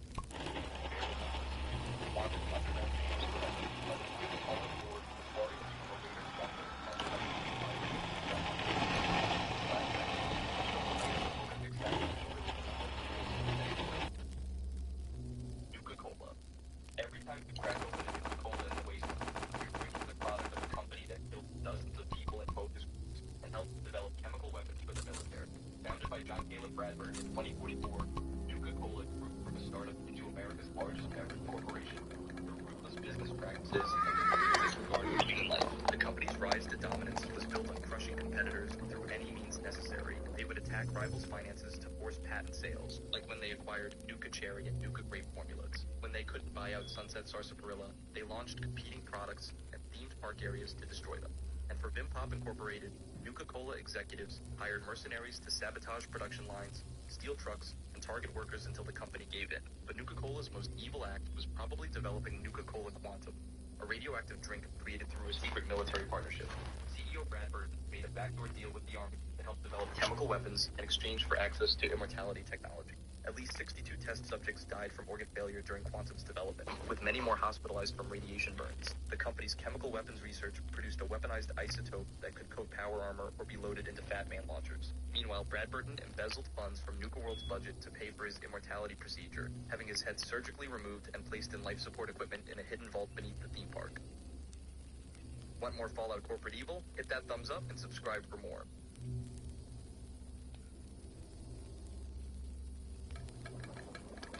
Thank you. militaristic organization led by the Master, who was originally Richard Gray, an adventurer horribly mutated by the forced evolutionary virus. This transformation gave him greatly increased mental capacity and the ability to assimilate other superhumans into his mind. Master's goal was to create a master race by forcefully converting all worthy humans to superhumans using energy. According to him, as long as differences existed, humanity would tear itself apart, and so he came up with the one race, one goal, one people solution. Those who didn't qualify for conversion would live under Unity control but be sterilized. The Unity was primarily composed of super mutants, green-skinned former humans who are stronger, more resilient, and immune to radiation. Elite Nightkins served as commanders and assassins, equipped with stealth boys and the best weapons. The Children of the Cathedral, a doomsday cult, acted as their public base, running hospitals and churches to secretly gather conversion subjects. The Unity's power came from sheer brute force, thanks to the super mutants, who are uniformly powerful and equipped with heavy weapons and energy rifles. They operated from key bases like the Cathedral in Los Angeles and Mariposa military base, and even possessed a nuclear weapon as a last resort. However, the Unity had a fatal flaw that would doom them even if they succeeded. FEV renders all super mutants sterile, meaning their perfect life would eventually lead to humanity extinction. 2162, the Vault Dweller exploits this weakness in Fallout 1, convincing the Master of his plan's futility and destroying both the Cathedral and Mariposa base. This ended the Unity's threat forever. The Enclave. They claim to be the legitimate continuation of the pre-war United States government, but they're really just a fascist paramilitary organization with genocidal ambitions. Their origins trace back to a pre-war deep state, a secretive coalition of high-ranking politicians, military officials, and corporate leaders who shaped American policy from the shadows. When nuclear war became inevitable, these elites retreated to fortified locations like the presidential oil rig in the Pacific Ocean and Raven Rock. They then seized control by executing non-enclave government survivors who reached their shelters after the Great War. But the Enclave's reach extended far beyond their own bunkers through their secret control over Vault-Tec Corporation. The Enclave used Vault-Tec's horrific experiments on their dwellers as a massive data-gathering operation, originally planning to use the results for space colonization when Earth became uninhabitable. When small experiments failed and FEV mutation spread throughout the Enclave abandoned their space colonization and shifted to their genocidal solution instead. The Enclave operates under a president as commander-in-chief, with leaders like Dick Richardson and John Henry Eden, and AI programs with a database of American history.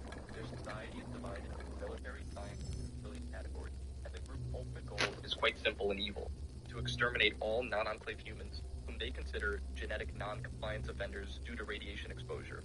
That's because they believe they're the last pure humans on Earth and are entitled to reclaim the world by force.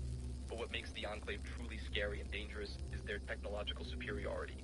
Like the Brotherhood of Steel, they possess huge stockpiles of power armor and pre-war technology. They'll also do whatever it takes to achieve their goals. The Enclave developed FEV Curling 13, a biological weapon capable of killing 99.5% of all mutants worldwide, which was hours away from being deployed into the atmosphere during Fallout 2's event.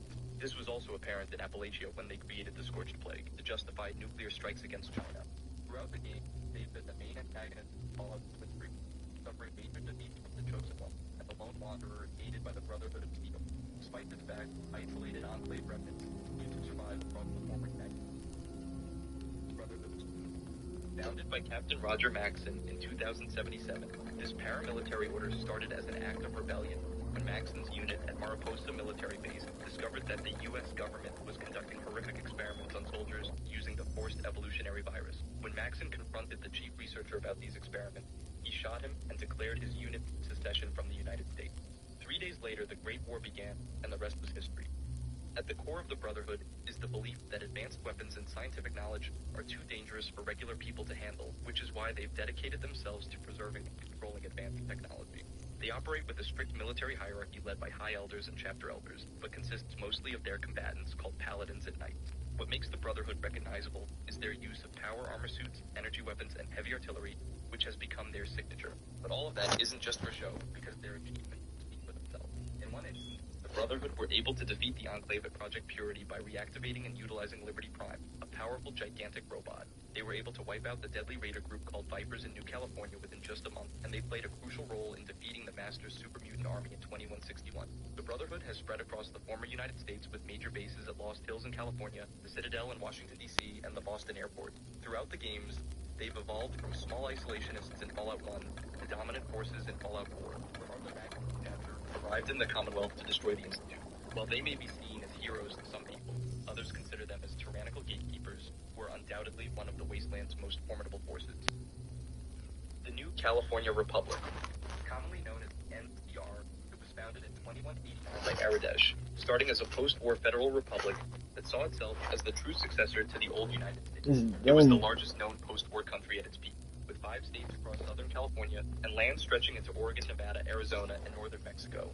Committed to democracy, the NCR banned discrimination, gave legal protection to ghouls and mutants in 2205, let everyone vote, and outlawed slavery. Under legendary President Tandy, who served over 10 terms from 2196 to 2248, the NCR went from rebuilding roads and cities to aggressively taking over territory. The NCR operates like a real government with an elected president and staff, so leaders like Aaron Kimball pushed aggressive policies like taking over cities. Unlike other wasteland factions, they actually protect both citizens, full rights, and non-citizens under their laws.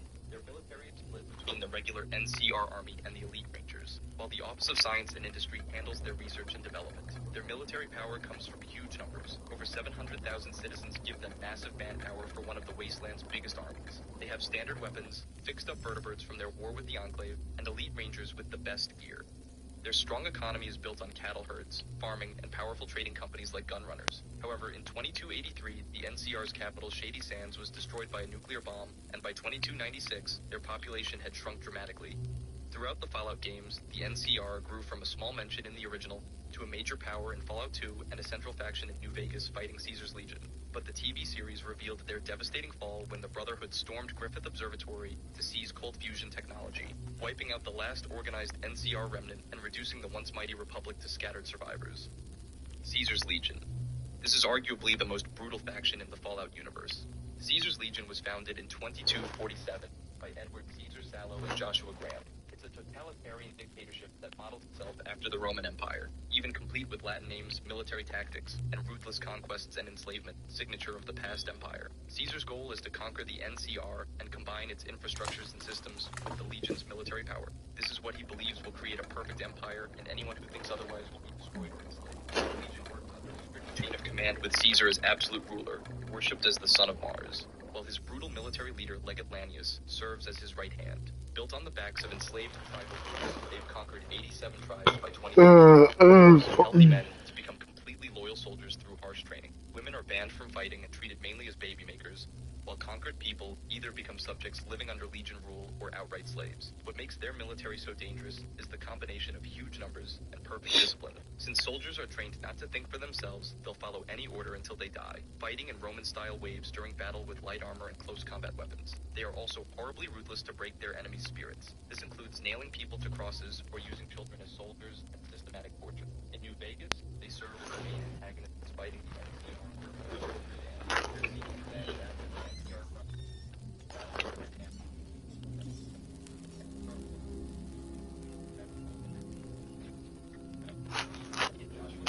His original military was burned and thrown into the Grand Canyon. Graham survived, though, and became the iconic character that we know. The Legion's future is tied directly to Caesar himself. Characters like Mr. House predict that once Caesar dies, the Legion will collapse within a year from its final fight. New Vegas.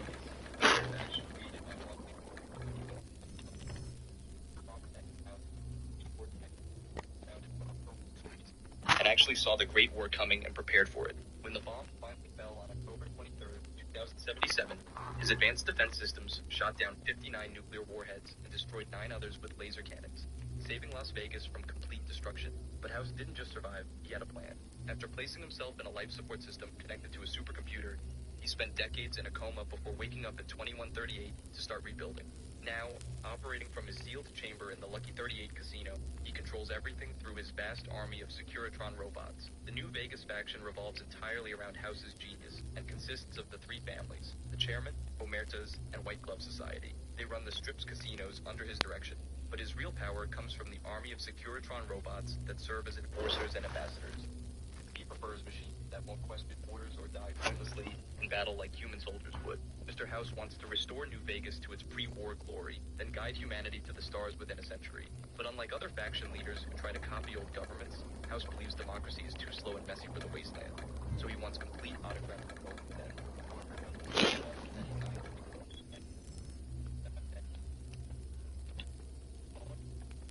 Depends entirely on the player's choices. He can either build his unforgiving but prosperous civilization or die along with his dreams. The Institute. To most people in the Commonwealth, the Institute is just a rumor, but beneath the ruins of the old Commonwealth Institute of Technology lies a fully operational underground facility. Formed in 2110 by descendants of CIT survivors, the Institute is a highly advanced scientific society with the goal of advancing humanity through technology. They believe only their members are worth saving and seek to reclaim the surface once their vision is ready.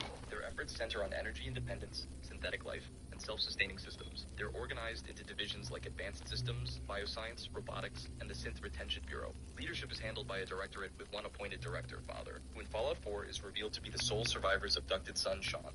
The Institute's military power comes from its synth army and elite coursers, who use stealth, infiltration, and teleportation. Surveillance is handled through Watchers, synthetic crows with built-in cameras. They're also not afraid to use this military might. During the 2230s, the Institute committed the massacre of the Commonwealth provincial government, which was only mentioned in Fallout 4. This event effectively killed people who were trying to create a stable Commonwealth government and destroying any hopes of a post-war government. In Fallout 4, players can either destroy the Institute completely or take control as its new director, deciding whether their twisted vision of humanity's future will continue. The Gunners. While most mercenary groups in the Wasteland are just raiders with better gear, the Gunners are something far more dangerous. They're a highly organized military force operating primarily in the Commonwealth that will take any contract as long as the price is right. The Gunners have a no-prisoners approach to business, and they'll wipe out entire settlements if they think the targets are too weak to fight back. Members wear military gear, and they're marked with forehead tattoos to show loyalty. They operate from their headquarters at Gunners Plaza and various strongholds throughout the Commonwealth. Their combat effectiveness comes from training that rivals the Brotherhood, combined with excellent equipment, combat rifles, power armor, and heavy weapons like the Batman. They also use robots like assault drones and sentry bots. Their most notorious action was the Quincy Massacre, where they destroyed the settlement and caused the collapse of the Commonwealth Minutemen, with only about 20 people surviving the attack. However, the Gunners have a critical weakness. While they're deadly on a tactical level, they lack strategic coordination. This prevents them from taking over the Commonwealth despite their superior training and equipment. Clashes with the Brotherhood of Steel are a common occurrence, with the Gunners sometimes defeated over control of key areas like the mass fusion building. If you like this video, give it a thumbs up, comment, and subscribe.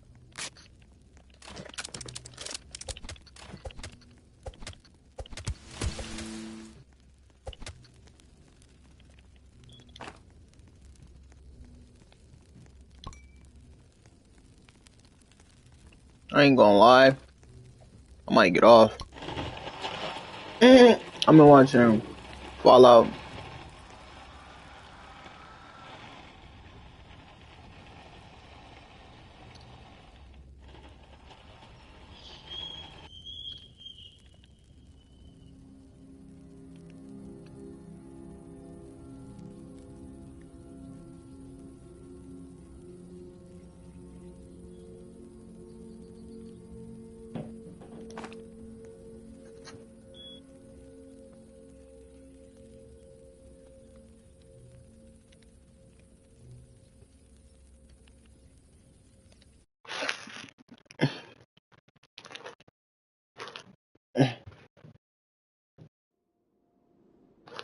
The Vault Dweller. The original Fallout protagonist comes from Vault 13, where he lived an unremarkable life until the water purification ship broke down in 2161. By drawing the short straw, the Vault Dweller found himself tasked with finding a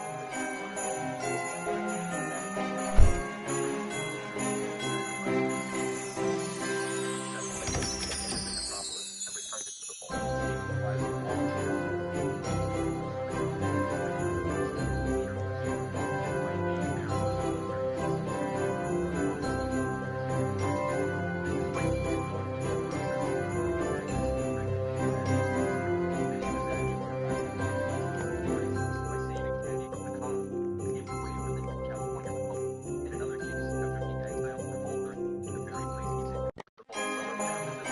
What the hell?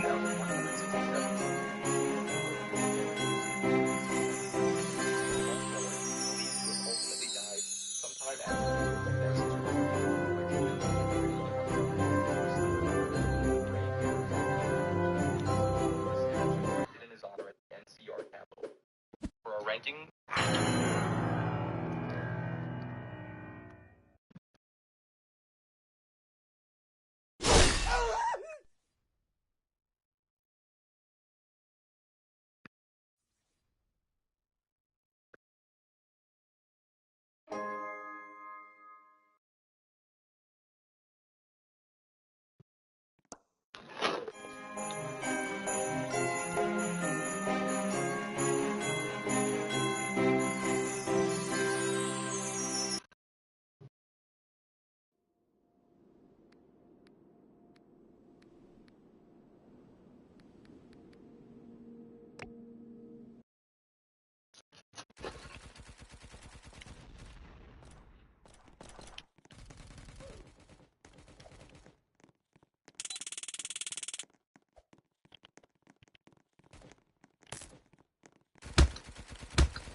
Tralero, tralala.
Tra-la-la.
Tra-la-la, lero, tra-la-la.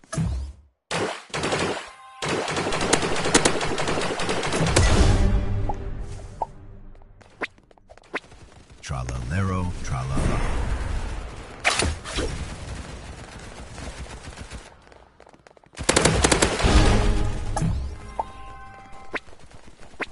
Tra-la-lero, tra-la-la.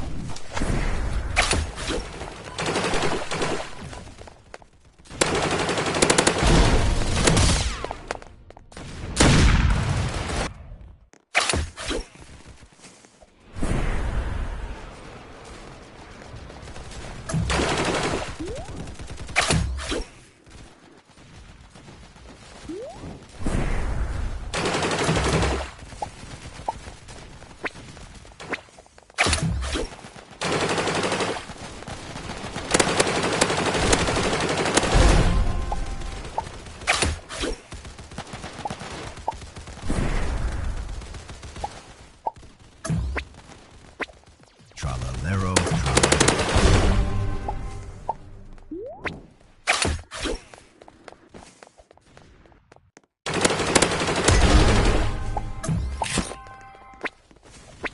Tra-la-lero, tra-la-la.